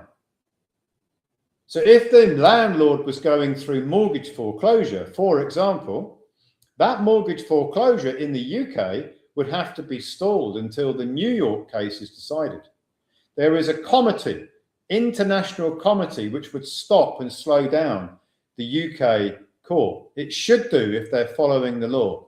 There might be cases where it doesn't slow it down if the UK court operates unlawfully and railroads the case. But if they follow the law, it should stop and store any case for mortgage foreclosure in the United Kingdom. Next slide. So how would you set this up? Well, the first thing you need to do is you need to become an envoy of the Republic of Old Souls. And that is going to elevate the standing of the landlord. The landlord, as a living man and woman, can now operate lawfully as the general executor of the birth certificate construct. Remember, it is an artificial entity. It is not real. You can't talk to it. You can't take the birth certificate entity out for dinner. It is an artificial construct. It is a trust. And every trust has to have an executor, because a trust is like an estate, and it is a dead estate. It is a decedent estate. It can't be alive because you can't talk to it, right? You can't take it for dinner. It has to be dead. It's like everything on the Monopoly board. It's dead. It's artificial. It has no life. So what you do is you become an envoy of the Republic of Old Souls as a living man, woman. And that envoy then occupies the office of the general executor, which sits above the birth certificate construct. And it gives the general executor office an element of control over the birth certificate construct. It doesn't give it ultimate control, because the birth certificate construct is registered to the cabal, registered to the crown, the state. But it does give it a great deal more control. And as an envoy of the Republic of Old Souls, being a ministry, the envoy then has ministry status. Minister status, I should say, as an envoy, and church ministry status elevates right up in the system, on the Monopoly board of commerce. Being an envoy for a ministry elevates the standing right up. Next slide.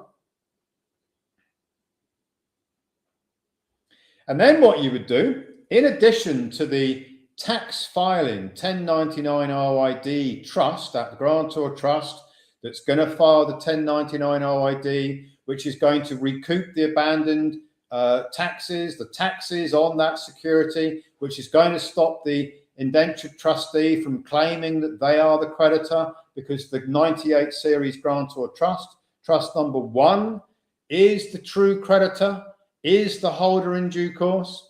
You then set up a second international grantor trust, which is called the Asset Fortress Protocol. The Asset Fortress Protocol would be able to hold, for example, the equitable title to all of the properties that the landlord has. So let's walk you through this, right? There is a challenge against the promoter. That is the barristers and the promoters, the art of legal warfare. They are negligent. There is a challenge against HMRC. What is the definition of income? Did they operate with honor and integrity when they rolled out these different legislations? It slows them right down. Whilst that is going on, a 98 series grantor trust is created that files 1099 OID for every single mortgage in the landlord's portfolio. That then changes the holder in due course to the 98 series grantor trust that's filing the 1099 OID. Then an adverse claim is sent into the indentured trustee for every single mortgage in the landlord's portfolio. Then you've got the actual recoupment of the signature energy, which should happen between 6 and 9 months after the initial grantor trust was created. So all of the face value of the mortgages can be recouped. And all of those recoupments of the signature energy, which is taxes, can be stored in the Asset Fortress Protocol. So take an example. If a landlord had 10 houses, 10 properties with 10 mortgages, and there was 10 million of mortgages, just imagine there was 10 million of mortgages. The value of the properties might be 15 million, might be 8 million, doesn't matter what the value is. They go into this program, they stall HMRC because they're going to take up the art of legal warfare against HMRC. They might win damages against the promoters of the tax avoidance scheme, but they're definitely going to stall HMRC in what they're doing. They then set the grantor trust up, which is going to file the 1099 OIDs for each of those 10 mortgages. They serve an adverse claim in New York against the indentured trustee. That is going to transfer the true creditor position to the 98 series grantor trust that's filing the 1099 OID. It could win in New York and compensation could be paid out in the New York court to the grantor trust because there's been a misrepresentation for years about the true ownership of the credit. It's never been the indentured trustee. It's always been the living man woman who's the beneficiary of this court case in New York. Then there is the recoupment of the signature energy that comes into the grantor trust through the Clifford Protocol, which is the signature energy recoupment. Now the landlord is sitting there with a trust with $10 million sitting in it. He can use that, she can use that to discharge all of the mortgages. Now the portfolio has no debt. All the mortgages are gone. There's no longer a tax problem. Why? Because all of the properties, the equitable title of the properties, can be transferred to the Asset Fortress Protocol. And the Asset Fortress Protocol operates in an international jurisdiction. It is a nation in its own right. It doesn't have to pay tax on any revenue it might receive. It doesn't even have to disclose the revenue that it receives. So all of that property rent that's coming in, that was coming into the company, this tax avoidance scheme, which is in the UK, it couldn't be more ridiculous that they actually set them up in the UK, is now going to an international grantor trust, which is an independent nation that doesn't pay tax. So all that revenue that's coming in is now sheltered, yeah? The mortgages are gone. The recoupments have come in. There might be a win against the promoter of the defective tax scheme, and there might be a win in New York against the indentured trustee. And the Asset Fortress Protocol then operates as the private treasury for the landlord. And everything that is spent out of the Asset Fortress Protocol can be recouped because it's all signature energy that goes out and comes back. Spend, recoup, spend, recoup. All that revenue that comes in from the properties that gets spent from the Asset Fortress Protocol can then be recouped as signature credit recoupment in years to come, year in, year out. Next slide. So the properties become unencumbered. The debt is discharged, lawfully discharged. And the whole revenue that's coming in is tax exempt revenue. The landlord is an envoy of the Republic of Old Souls has a superior jurisdiction. There's no more problem with HMRC, because even if there was a tax problem, it could be discharged by the recoupment of the signature credit. And even if the Asset Fortress Protocol paid the tax to HMRC, it could recoup that tax payment, because the payment of the tax to HMRC is signature credit creation and can be recouped. So the landlord can win on every single aspect of this and shelter all of that future problem by transferring the equitable title of the properties into the Asset Fortress Protocol. Next slide. Spending and recouping, it's a game changer, yeah? Not only has this structure solved the problem of tax, solved the problem of the mortgages, solved the problem of the landlord maybe having to sell all the property and make a massive gain and then having to pay huge capital gains tax on the portfolio. They don't have to do any of those things. They can just remove the problem by the art of legal warfare, stall, and then remove the problem by discharging all the debt through the recoupment of the signature energy, and then transferring the entire portfolio, the equitable title, into the Asset Fortress Protocol, which is a tax-exempt trust. And then they can spend out of the Asset Fortress Protocol and recoup it back. Spend out of the Asset Fortress and recoup it back. Complete transformation. Next slide. So the portfolio, no matter how big or small it is, it might be one property, it might be 100 properties, could be 1,000. Doesn't matter how many there are. Should end up unencumbered with no mortgage debt. That's got to be a win in itself, right? Then you've got the potential of damages claims against the promoters and against the, you're unlikely to get damages from HMRC, but you can store them. Damage claim against the barristers, they've got insurance, by the way, deep insurance policies, very large insurance policies barristers have. And then you've got a potential claim which could win against the indentured trustee in New York. Then you've got the recoupment of the mortgage credit. You've got the discharge of the mortgages. You've got the potential discharge of any taxes. And then you've sheltered the rental revenue in the tax-exempt trust. And then the trust spends and recoups and spends and recoups. Even if I say so myself, I think that is a big turnaround. Next slide.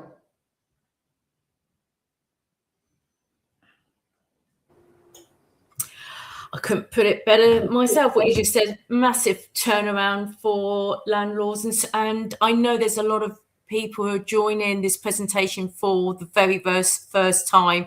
So I'm sure they got so much out of today's presentation. And of course, don't forget this.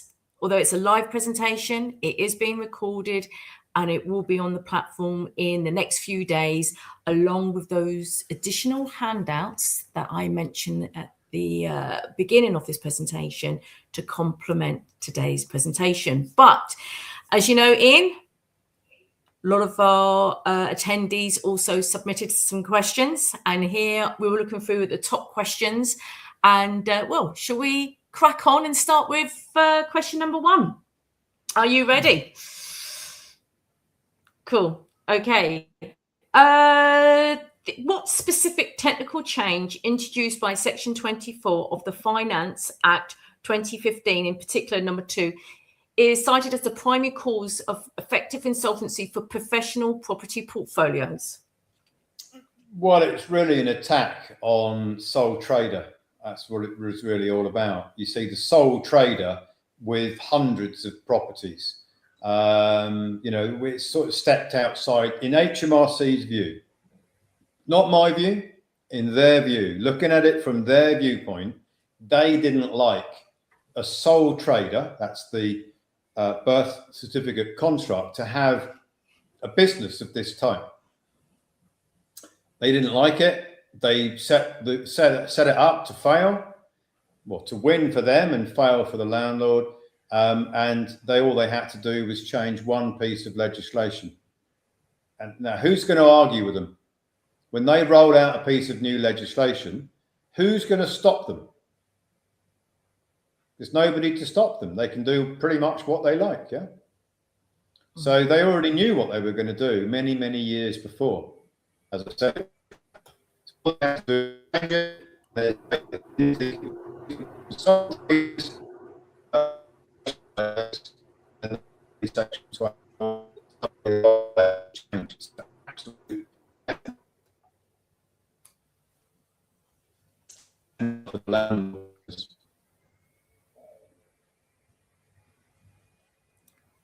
Hi, Ian. Yeah.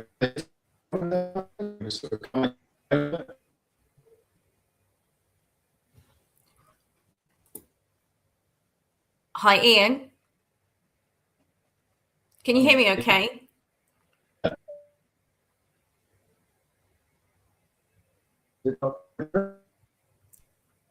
Yeah, can you hear me? Because I'm struggling to hear you.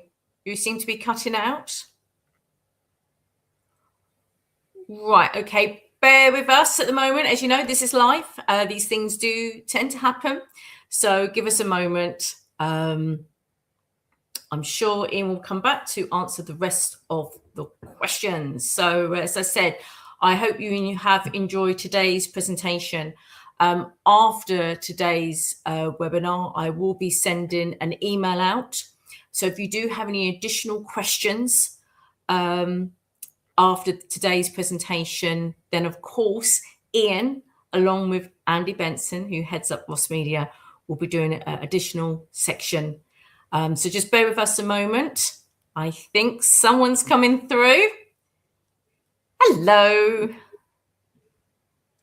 Yeah, well, he obviously didn't like me talking about this.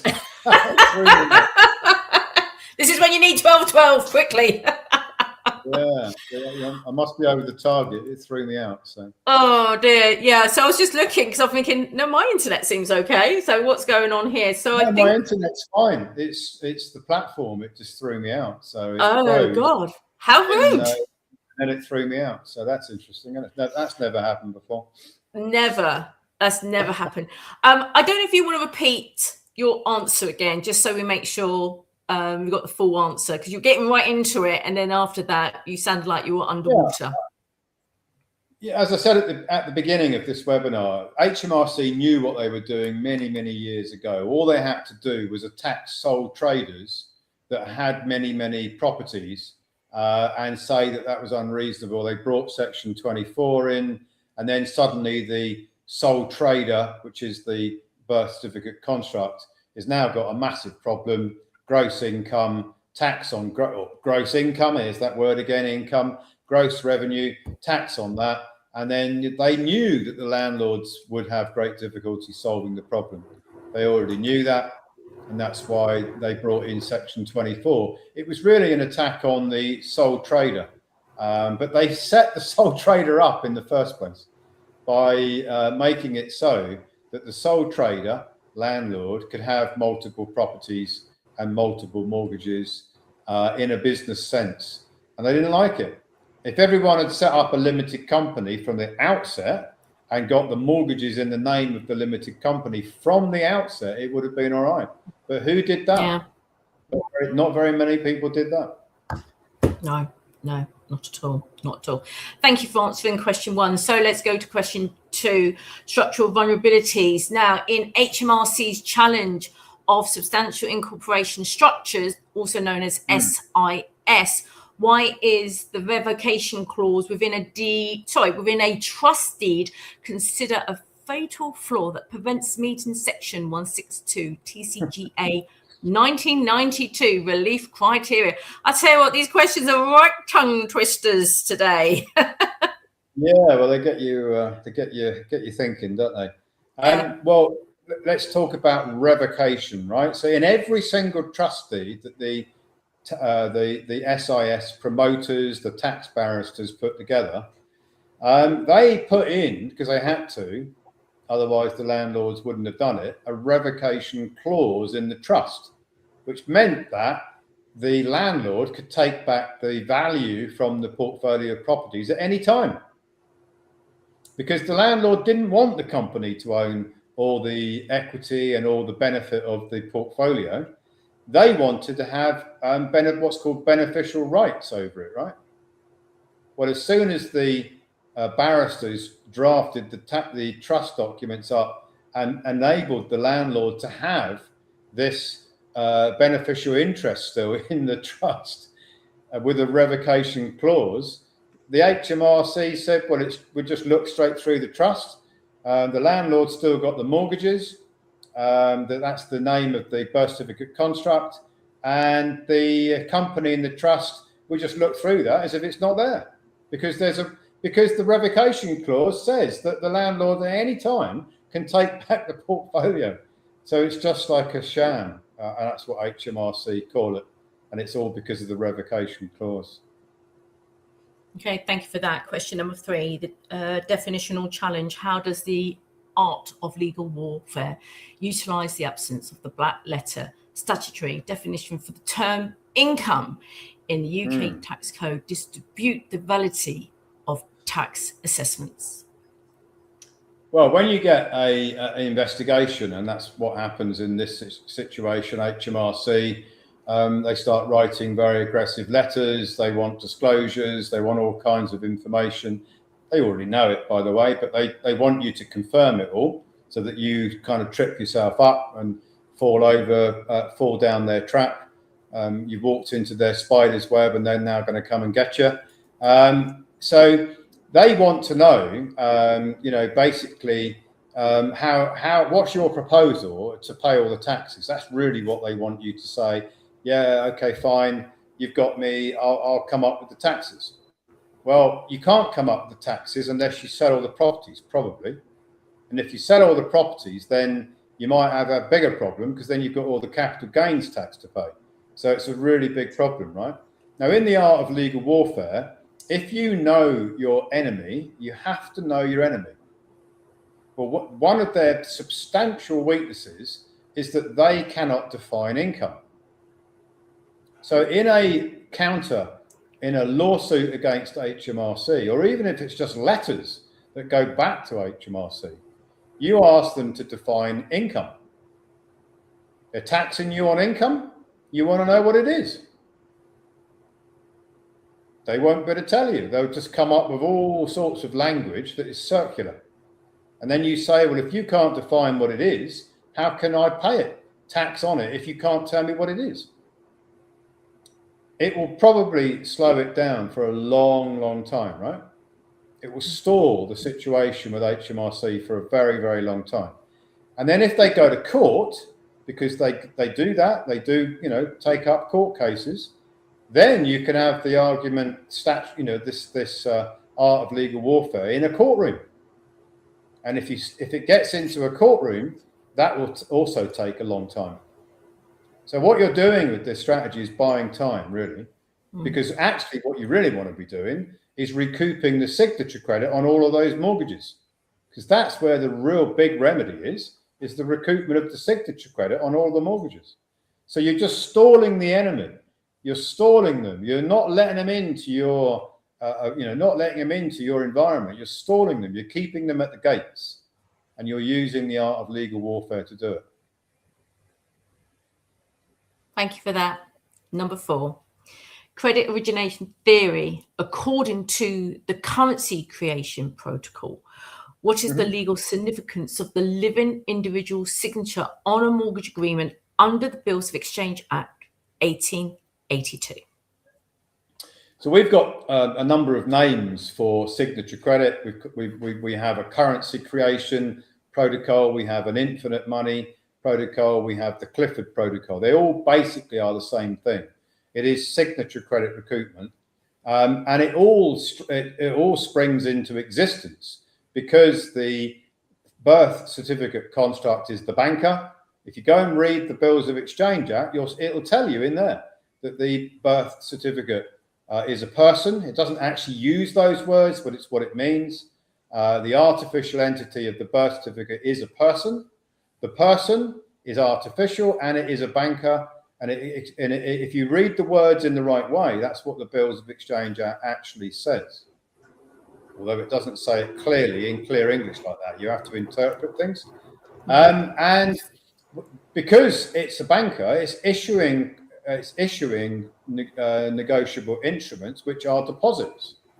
So everything you do with a bank is the birth certificate entity is making a deposit of signature energy, whether that's bank payments, whether it's mortgages, credit cards, loans, whether it is the taxes that have been deducted from wages. It's all signature credit energy.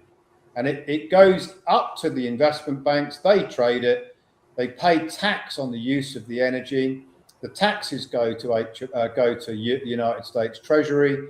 Those taxes belong to the owner of the credit, the creator of the credit, which is always the living man, woman. You recoup it through two 98 series grantor trusts. The first one files tax returns. That's 1099 OID return against the payer, which is the investment bank that's paying the taxes for the use of the credit, the energy. And you set up another one which will receive the recouped signature energy and spend it and then recoup it, spend it and recoup it. So you've got a 1099 OID to file the tax returns, and you've got a grantor trust that files 1099 OIDs, and then you've got a second grantor trust, which is the private treasury, which receives the benefits of the recoupment and spends and recoups and is used to discharge the mortgages. Perfect. Thank you so much. Now, question number 5. Bypassing automated holds. Why does the Clifford Protocol mandate filing via a 98 series international grantor trust rather than an individual social security number, also known as SSN, to avoid IRS refund freeze, which is technically also known as TC810 holds? Well, as I've outlined on some interviews recently, if the birth certificate construct files a 1099 OID, where the birth certificate construct is the debtor entity, it has no entitlement to recoup signature credit or taxes back from the United States Treasury. People get around it, people like Simon Goldberg, by filing on paper. And they think that, that they got round the system by filing 1099 OIDs on paper. And the IRS system, that's the 810 algorithm, doesn't check the paper filings, because it can't, because it's not part of the algorithmic system. And every now and again, a check gets sent out.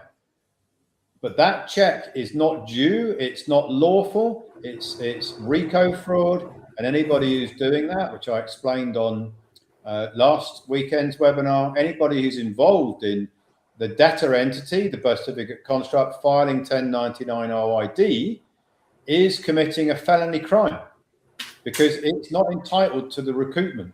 It's RICO fraud and wire fraud. It's very serious. People have gone to jail for it. Maybe Simon Goldberg will go to jail for it as well, because I believe that Dan Needle has potentially blown the whistle on him to the IRS. So you don't want to be doing it like that. The only lawful way that I know how to do this is to set up a grantor trust, which is a tax-exempt foreign alien entity to the United States system. It files 1099 OID as the holder in due course of the credit. That is perfectly lawful. It's not a debtor entity, it's a creditor entity. So now the creditor entity is entitled to the tax rebate or recoupment from the United States Treasury.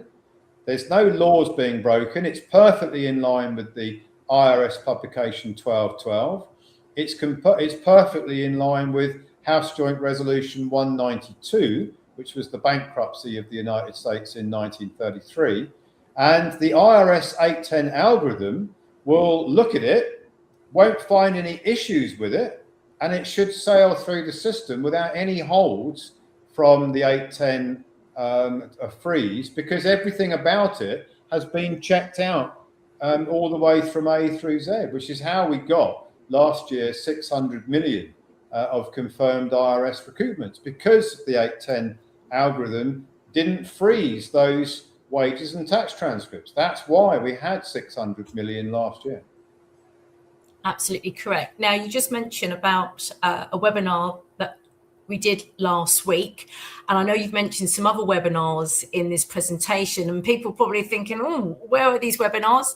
Recordings I can watch? Well, they are on the platform right now. So if you go onto your member platform, on the left-hand side menu, you see on demand. Click that and you see some other titles. One will say podcast and the other one will say webinar library, and all those recordings are there. So I just wanted to add that in, just in case someone goes, oh, yeah, where can I find that webinar? Just to add to that, they'll also be available on a dedicated webinar website very soon. It's in construction right now. So all of my webinars on every subject will be available in an open source, via an open source website by country. You'll be able to watch them. You'll be able to watch the preview, the actual webinar. You'll be able to watch the Q&A. And then when the avatar is built, you'll be able to join a session with me as an avatar and ask any question that you've got in relation to that particular webinar where I'm talking about problem and solution. Correct. That is true. Question number 6. Administrative command. What is the specific function of a manual fiduciary command under Revenue Procedure 2002-26? And how does it satisfy the IRS algorithm 810 matching requirement?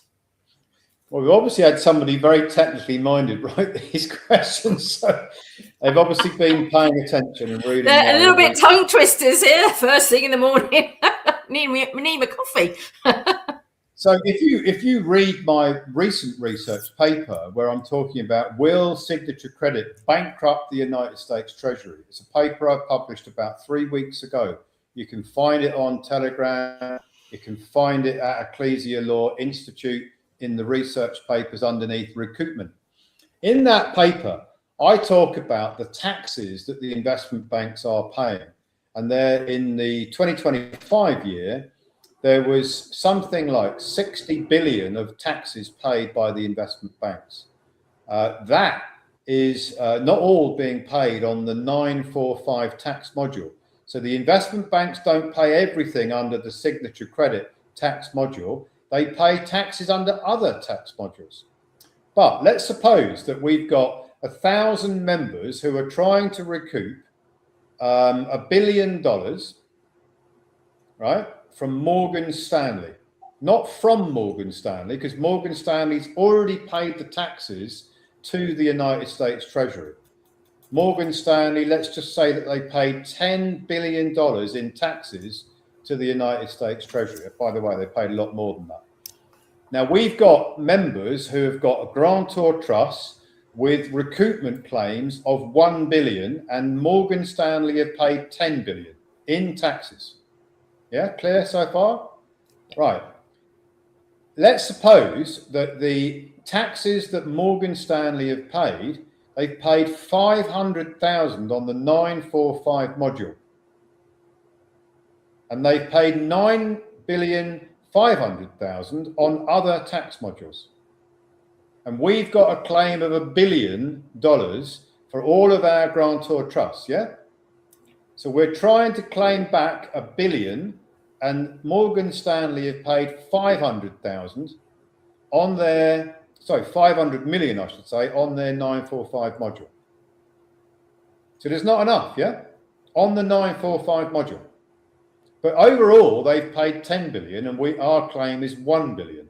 That's when I say our claim, that is the grantor trust. Add them all together, collectively, they've got a 1 billion claim. So what you do is the trustee, who is operating as an officer of the grantor trust, the holder in due course, can command the IRS to move taxes from Morgan Stanley's already paid taxes onto, from other modules, onto the 945 tax module, so that there's enough taxes in the 945 or under the 945 module to meet the claim of all these grantor trusts of $1 billion. That is Revenue Procedure 2002 to 26. That is what it means. The grantor trust has the legal and lawful right to command the United States Treasury, the IRS, to move taxes onto the 945 tax module. Why? Because the 945 tax module is the superior tax module out of all the other tax modules that the investment banks are paying taxes against. It's quite revealing that it is the superior module as confirmed in this Revenue Procedure 2002 to 26. Okay, thank you so much. And I say last question because we do have some other questions, but the last question on this slide, capacity and jurisdictional standing. So within the Envoy protocol, what is the operational difference between the capacity of default citizen, liable surety, and that of a general executor for the registered legal estate? Well, when you make a declaration that you are living, breathing man, woman, and you are occupying the office of the general executor over the birth certificate as a decedent estate, you make a declaration. It doesn't go in a database somewhere where the government says, oh yeah, there's another one there. Let's make that guy, let's give him a red carpet when he comes to London. They're not going to do that. If anybody out there thinks that you're going to be treated any differently by the cabal, you're not. But a declaration of standing is a very significant event. It is like a declaration of war. Allegedly go back to the Second World War. The United Kingdom declared war on Germany because Germany didn't do something, right? They invaded Poland. They didn't get out of Poland, according to the history books. A declaration is a very, very powerful thing. It is a wish. It's like a wish. It's like a spell. It's like in Harry Potter waving the wand. It's like a spell. All of these things are energy based, right? So when you make a declaration that you are going to occupy the office of the general executor of the over the birth certificate construct, that changes the whole energy of the construction of this whole Envoy protocol, right? Now, it doesn't mean that you can walk around and do anything you want and you're an envoy of the Republic of Old Souls. You can do anything you want and they can never prosecute you. It does not mean that. A lot of people think that once they become an envoy, they're immune from any damages. They can do anything they want. That is not the case. It's a standing. Now, when you set up the grantor trust and the living man woman is the beneficiary of the trust, the living man woman is the beneficiary and the grantor is the birth certificate construct, it creates absolute clarity that when the grantor trust files a tax return, the 1099 OID, the true beneficiary of that credit is the living man woman as cleared up and as declared by the Envoy protocol filing. It's clarity. It's organizing. It's called split title. You've got the legal title of the birth certificate construct, and then you've got the beneficiary title of the living man woman. And you can't really define those unless you make a declaration. It's a bit like saying to HMRC, if I can explain it like this, can you tell me what the definition of income is? And they say, well, it means gain. And you say, what's gain? They say it's income. There's no definition. Well, in the Envoy protocol, there is a definition of a living man woman. It's making it clear. It's a declaration of standing. It doesn't go in a database somewhere in London or somewhere in New York or somewhere in some other capital of the world, and then they change everything. And then when you drive down the road, everyone knows that you're an envoy. It doesn't work like that. It's a declaration. It's a clarity. It's a standing. It is actually what a creditor should be doing, is making declarations. Lovely. Well, Ian, thank you so much for answering those questions. As I mentioned, I've got some other questions, but what we're doing, I'm mindful of your time and, of course, our attendees today. So we'll probably answer that in a further on, because we do have a Q&A slide as well. So I'll get to those questions in a moment, but we'll just continue on to the next slide. And well, actually, one of the questions we did have, a number of people asking, was with regards to costs. So this is an opportunity if anyone wants to have a consultation, a one-to-one. Let me step in there, if you don't mind, Sue. Let me step in here, because one of the reasons why I do these webinars is to gauge the level of interest from our membership. Mm-hmm. Okay, so we don't build everything and then roll it out before we know that the membership has got some interest in the solution itself. That's fundamental, right?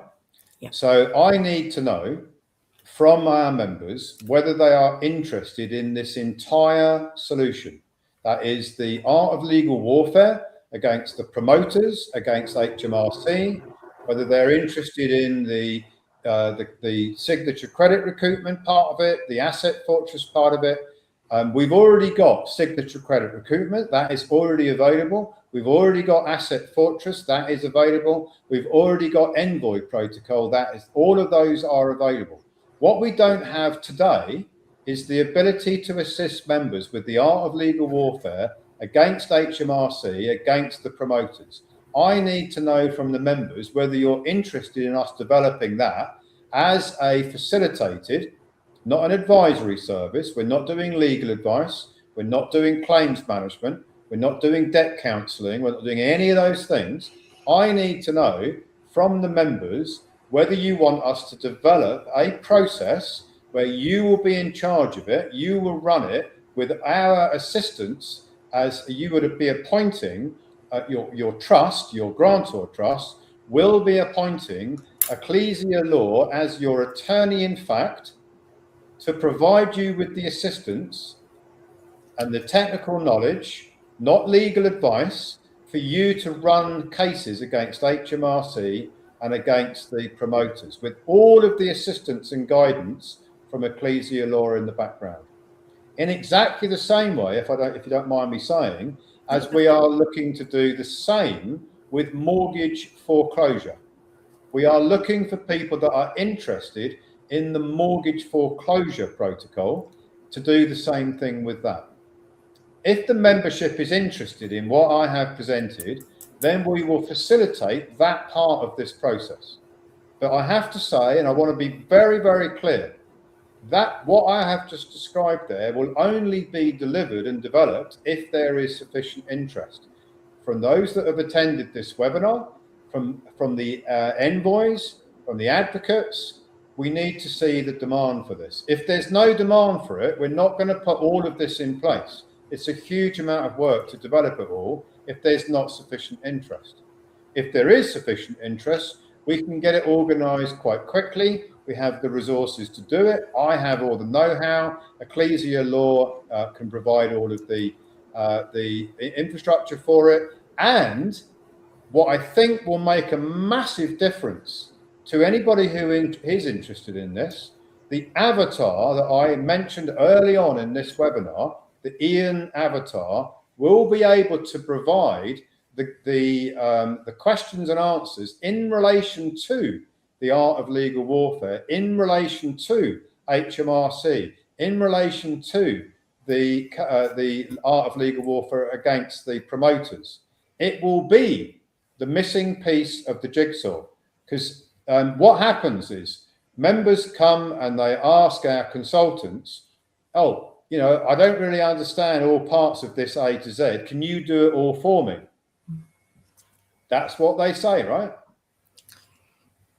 Now, we can assist, we can be facilitators, we can offer all the background facilitation, but we can't actually do it for you. You have to do it relying on the infrastructure that we build. If you have Ian as an avatar that you can ask any question to it, and if you have an attorney-in-fact relationship where you can get documents and research done under the attorney-in-fact mandate, now you can do it.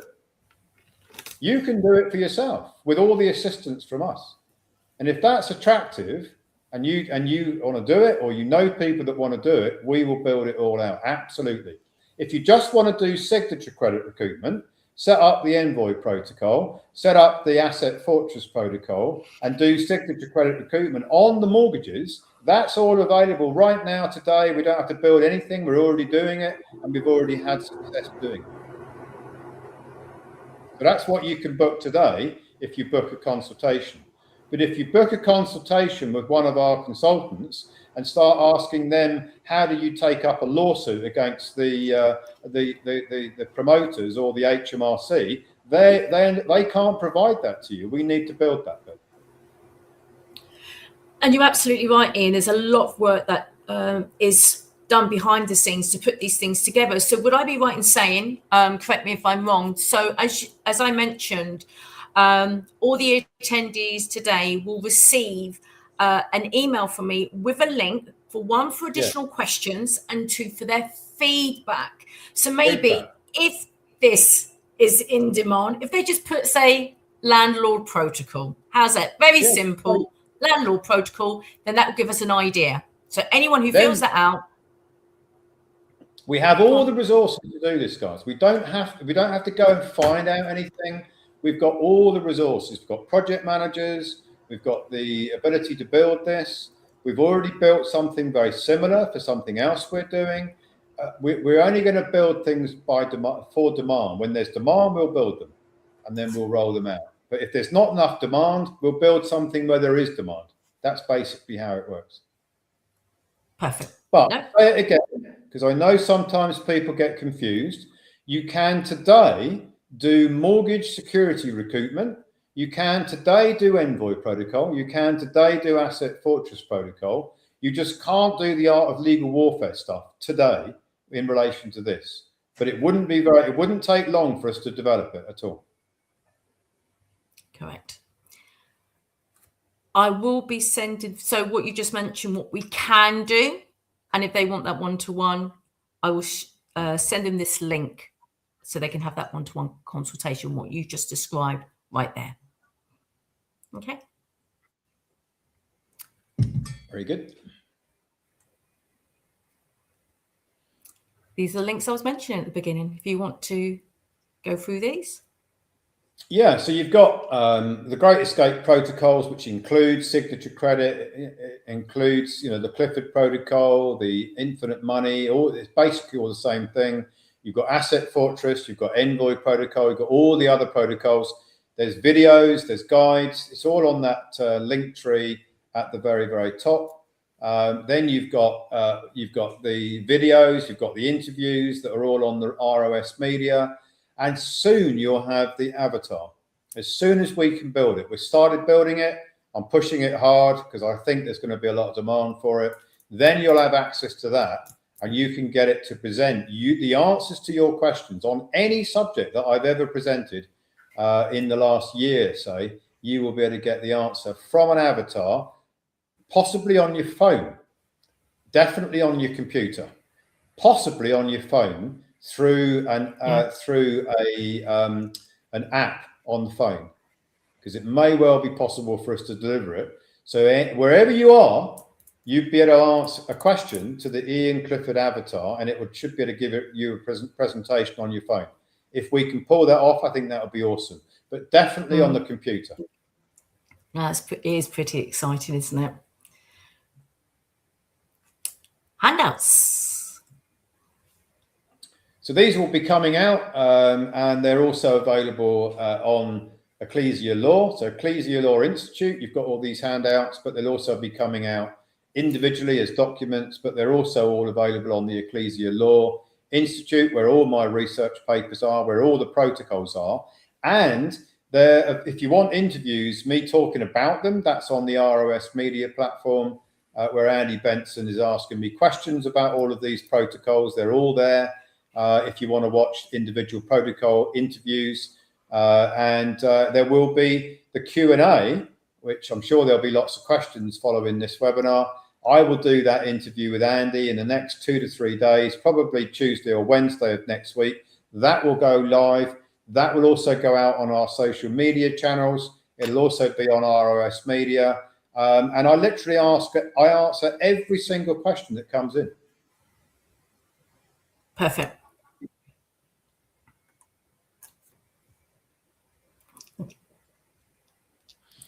And we're looking, always seeking to expand. We've got an objective, which is to get 500,000 envoys of the Republic of Old Souls. Why are we doing that? Because we're building a sovereign nation.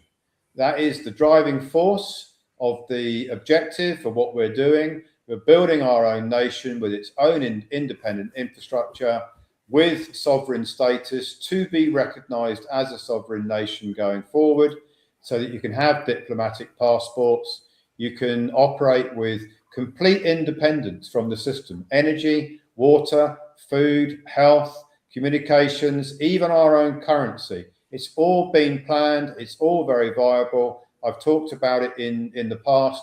We're probably going to do a dedicated webinar on it, because I think a lot of people are interested in it, to refresh everyone on how we're going to build all this stuff, how it's financed. I've produced documents on this. They're on the Telegram channel if you are interested, but I will be doing a webinar on this soon. But in order to get us to that position, we need you to get the word out. We need you to spread the word. And the easiest way to spread the word with advocates is to give them access to, give the people you know access to my webinars. You will be able to give access to the Ian avatar going forward when that's available. And all we want you to do is get this information in front of people that can benefit from it. And if they want to then proceed, fantastic. You are going to earn a passive income stream because they've come in as a result of your referral. And all you've got to do is give them access to the webinar link, which is dedicated and linked to you. That's the easiest thing to do, is give them access to the webinar link. We will be setting this up so that you can promote it through social media channels. And we're actually working on automating that so that you don't even have to do anything. You can become an advocate and you have all of our social media and marketing automatically channeled through your social media channels. We're also working on that because I think that's going to make it so much easier. People that come in through your advocacy, you get recognized for that. You earn the passive income stream because it's basically they've come in and they've enrolled into our programs because you are the source of the referral. It's as simple as that. The passive income is very attractive. If you want to move the slide on to that one, Sims. Yeah. You've got a very attractive passive income stream. It's the best multi-level. It's not even multi-level marketing. There's only 2 levels. If you compare it to a franchise, if you compare it to any of the other sort of programs out there, this is not only is this helping people to navigate on the Monopoly Board of Commerce and bring them relief to the control system, but you can earn a very large passive income stream. And we're making it so easy for you to engage in this. You literally will just have to sign up to be an envoy. You'll have access to all the automated marketing. If you've got social media channels, it will promote our marketing content through your social media. You can give people an individual link, which they can use to join webinars, come into the platform, enroll. It's going to make it it's so easy. And if you think of it like this, if you had 100 people that were envoys of the Republic of Old Souls, and they were all spending and recouping their credit every year, just imagine how much passive income you would be able to receive every single year over 5 years, 1.25 million. That's 100 members. Is that really that difficult to get 100 people, if you're using social media, to enroll in our programs? I don't think so. I really don't think it's that. Not at all. And we've got a lot of advocates who are already got over 100 members who've proceeding with those protocols. One of the things you were saying, we do have 2 levels. and we have the advocate originator as well. And what a lot, I speak to a lot of network marketers, affiliate marketers, and what they love is something that you just said, Ian. What we're doing is absolutely phenomenal, and this is what these network marketers absolutely love. A lot of them have been around, they've built networks up, they've informed their network of products or services that they've used in the past. However, those organizations are not around. We've been around for a long time, and we will continue to be around for the next God knows how many years. But here we have, Ian, as you've just said, there's a great passive income. Well, if you are a network marketer and you have affiliate marketers, which we call advocates, then you can just see here if 5 advocates who just bring in, say, 10 each, you can see what your income will be in 5 years. Well, now let's have a look. Continue at the bottom, what the potential earnings are. I mean, Ian, do you want to add to this? I don't want to go into a lot of detail. I mean, to me, the concept is very easy to understand, right? So all you have to do is introduce people, and we make it really, really easy to introduce people. The whole objective of this is not to everyone to get rich. It's not about getting rich. It's about freedom. But you can have a passive income stream, and we can get to the sovereign nation status with all of our own infrastructure. Along the way, I've never met anybody who doesn't want a passive income. I literally have never met anybody who would say to me, if I ask them a question, do you want passive income? And you don't have to do very much to get it. I have never met anybody who says, no, I don't want it. No. That's what you can get here. You can get it. It's very easy. You can go through all the detail on your training webinars and all the things that you're doing, Sims. The concept is, this is helping people. We're reaching out to and driving towards freedom. Everybody wants freedom who understands the problems, and you can increase and enhance your lifestyle, not only through the recoupment program, the signature credit program for yourself, but you can massively enhance it through the advocacy program. Yeah, definitely. And funny enough, Ian, I had a question that came through, which we'll go on to the next slide now, but someone has been referred by an advocate, and they are looking to become advocates themselves, which you can do if you log on to the member platform, and you can see on the left-hand side menu how to become an advocate. But also with advocates as well, there are the webinar reward scheme, if you want to go into details here, Ian. Yeah, so I mean, at the moment, all of the protocols, the Great Escape protocols, there is a donation to set them up and to enroll into them. And a lot of people are saying, well, I don't have that available to me. I can't make that donation. So if you're in that position and you want to reduce the donation amount, then get involved in promoting the webinar. If you had 100 people coming as a result of your promotion of any of my webinars, that gives you £1,000 off the donation into the enrollment of a protocol. Let's say you had 1,000 people. Now you've got 10,000 that you can set against the 10,000 reward points. You can set that against the enrollment donation for any protocols that you want to do. So again, we're trying to make it really easy. We'll give you the link. You can promote that through social media. It's all the marketing comes with it. You don't have to create the marketing content. It's all there for you. You just share the link on your social media, share it with your friends, family, your network, find people that could be interested in the subject.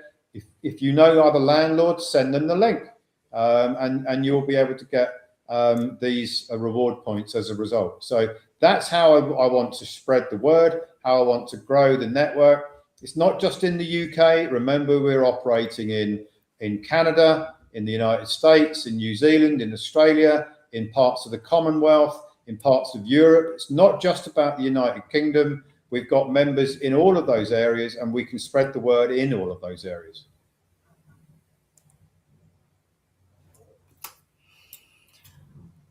Right, as I mentioned, any additional questions that you have from today's presentation, I will be sending you a link that will take you to a form.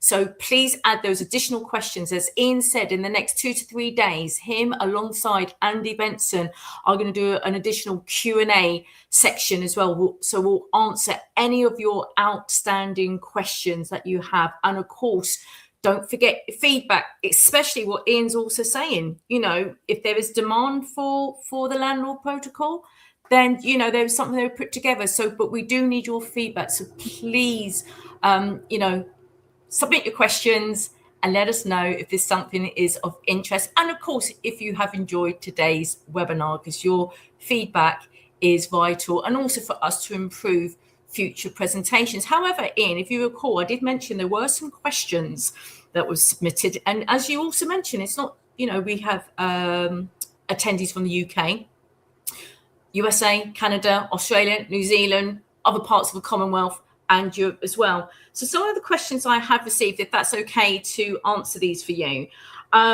with regards to landlords, what they're also asking is not just buy-to-lets, HMOs, as you know, they have commercial mortgages, but also short-term lets, the likes of your holiday lets or your Airbnbs.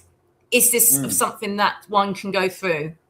If they go, yeah, this is something I need, this is my portfolio, because some landlords have different varieties of properties, what they do with them, mixtures of HMOs, buy-to-lets and holiday lets as well. Yeah, the solution that I've outlined will work in a very similar way, you know, to for any type of portfolio. You know, signature credit, it doesn't matter whether the mortgage is called a commercial mortgage or a HMO or a buy-to-let, or call it whatever you want. It doesn't make any difference to the way it was, the way it sprung into existence. They used your signature to create the mortgage. They sold the mortgage debt. The investment banks are paying taxes on the use of your energy. You're not recouping it at the moment, unless you've already been doing it with us, and you should be. It doesn't matter what the mortgages are called. It makes no difference. It's all about the signature credit.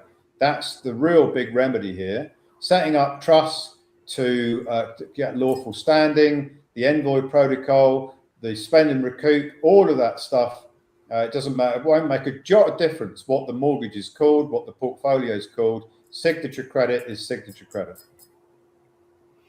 Exactly. And well, I think by saying that, you're going to probably answer the next question, because you know, we're talking about HMRC, which is UK. So we've had a lot of questions saying, okay, I don't live in the UK. I do live in the USA and Canada. Is this something that I can do in my own local countries? And I know there are those who reside outside of the UK, for example, USA, Canada, I give that, or in Europe, who own property outside of their local countries, as well as UK landlords. Because I know UK landlords, not only do they have properties in the UK, especially from a holiday let point of view, but also overseas, for example, Spain. Yeah, so again, it's the same answer I gave earlier. Yeah. If there is demand from the membership, we will build it out. But we're not going to build out a protocol for every country and then find out that there isn't enough demand for it. So if you say that you're interested in your portfolio of properties in Australia, we'll you know, and there's others that want that solution. We'll run a pilot scheme and then we'll roll it out. But no matter what it is, if there's demand for it and we can facilitate it, which there's always a solution for every problem, we will build it. That's what we're doing. That's why we're doing these webinars, so that we can gauge the interest in different problems, solving different problems, and then we'll build it out. So it doesn't matter where the problem is, we will build the solution if there's demand for it. Brilliant. So it's so important, everyone, when you receive that email from me with that form, please give your feedback, because as Ian said, if there's demand, they will start. So your feedback is vital as well. And I think you have already answered this question, but I will ask this anyway, Ian, because I don't want people thinking I had forgotten their questions. Not at all. I do go through all the questions just before we go live. Someone said about a step-by-step process will enable him and his wife to ring fence their portfolio to enable their children to inherit without the government or the Crown getting their hands on it.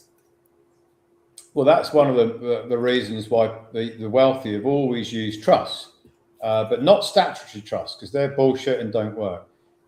Asset Fortress Protocol is an international grantor trust.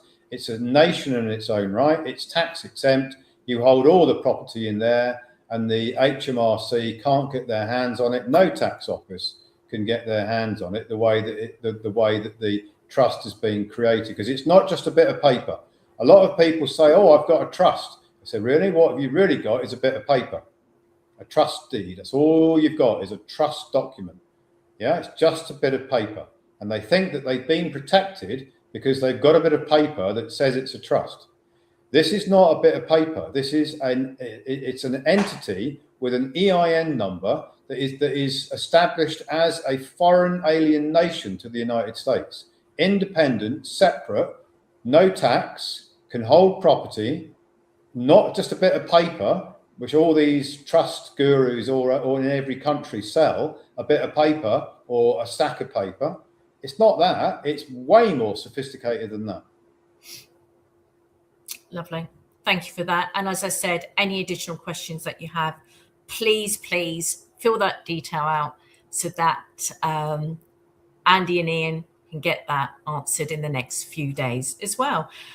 And I'd like to say thank you to everybody who joined this webinar. I hope you got so much out of it, especially, our regulars who like to come on there. I hope, again, it cemented that information. Ian shares so much.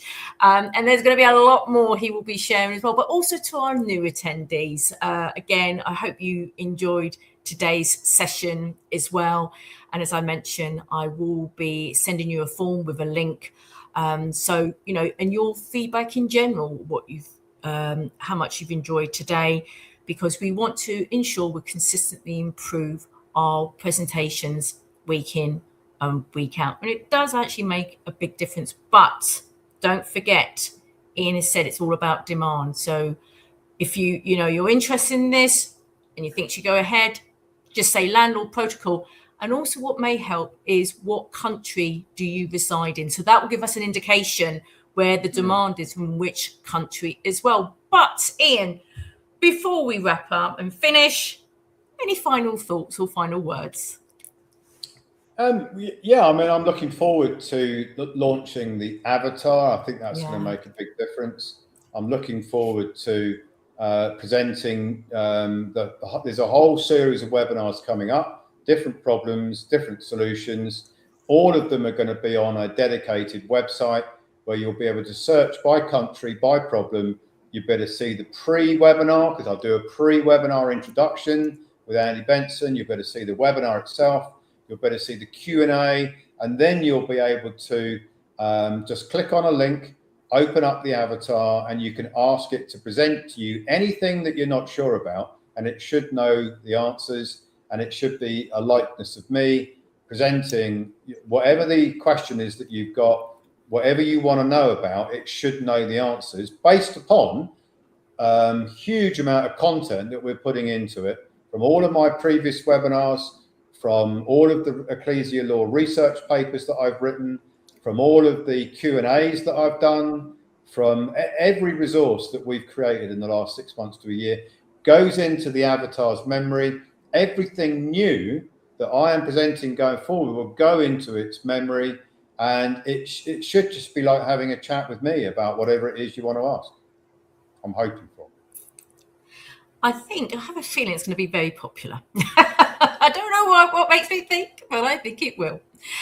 Thanks so much, Ian. And again, thank you for taking the time out in presenting the Landlord Protocol. So those who are watching through StreamYard, Facebook, and YouTube, I'd like to say thank you for joining us.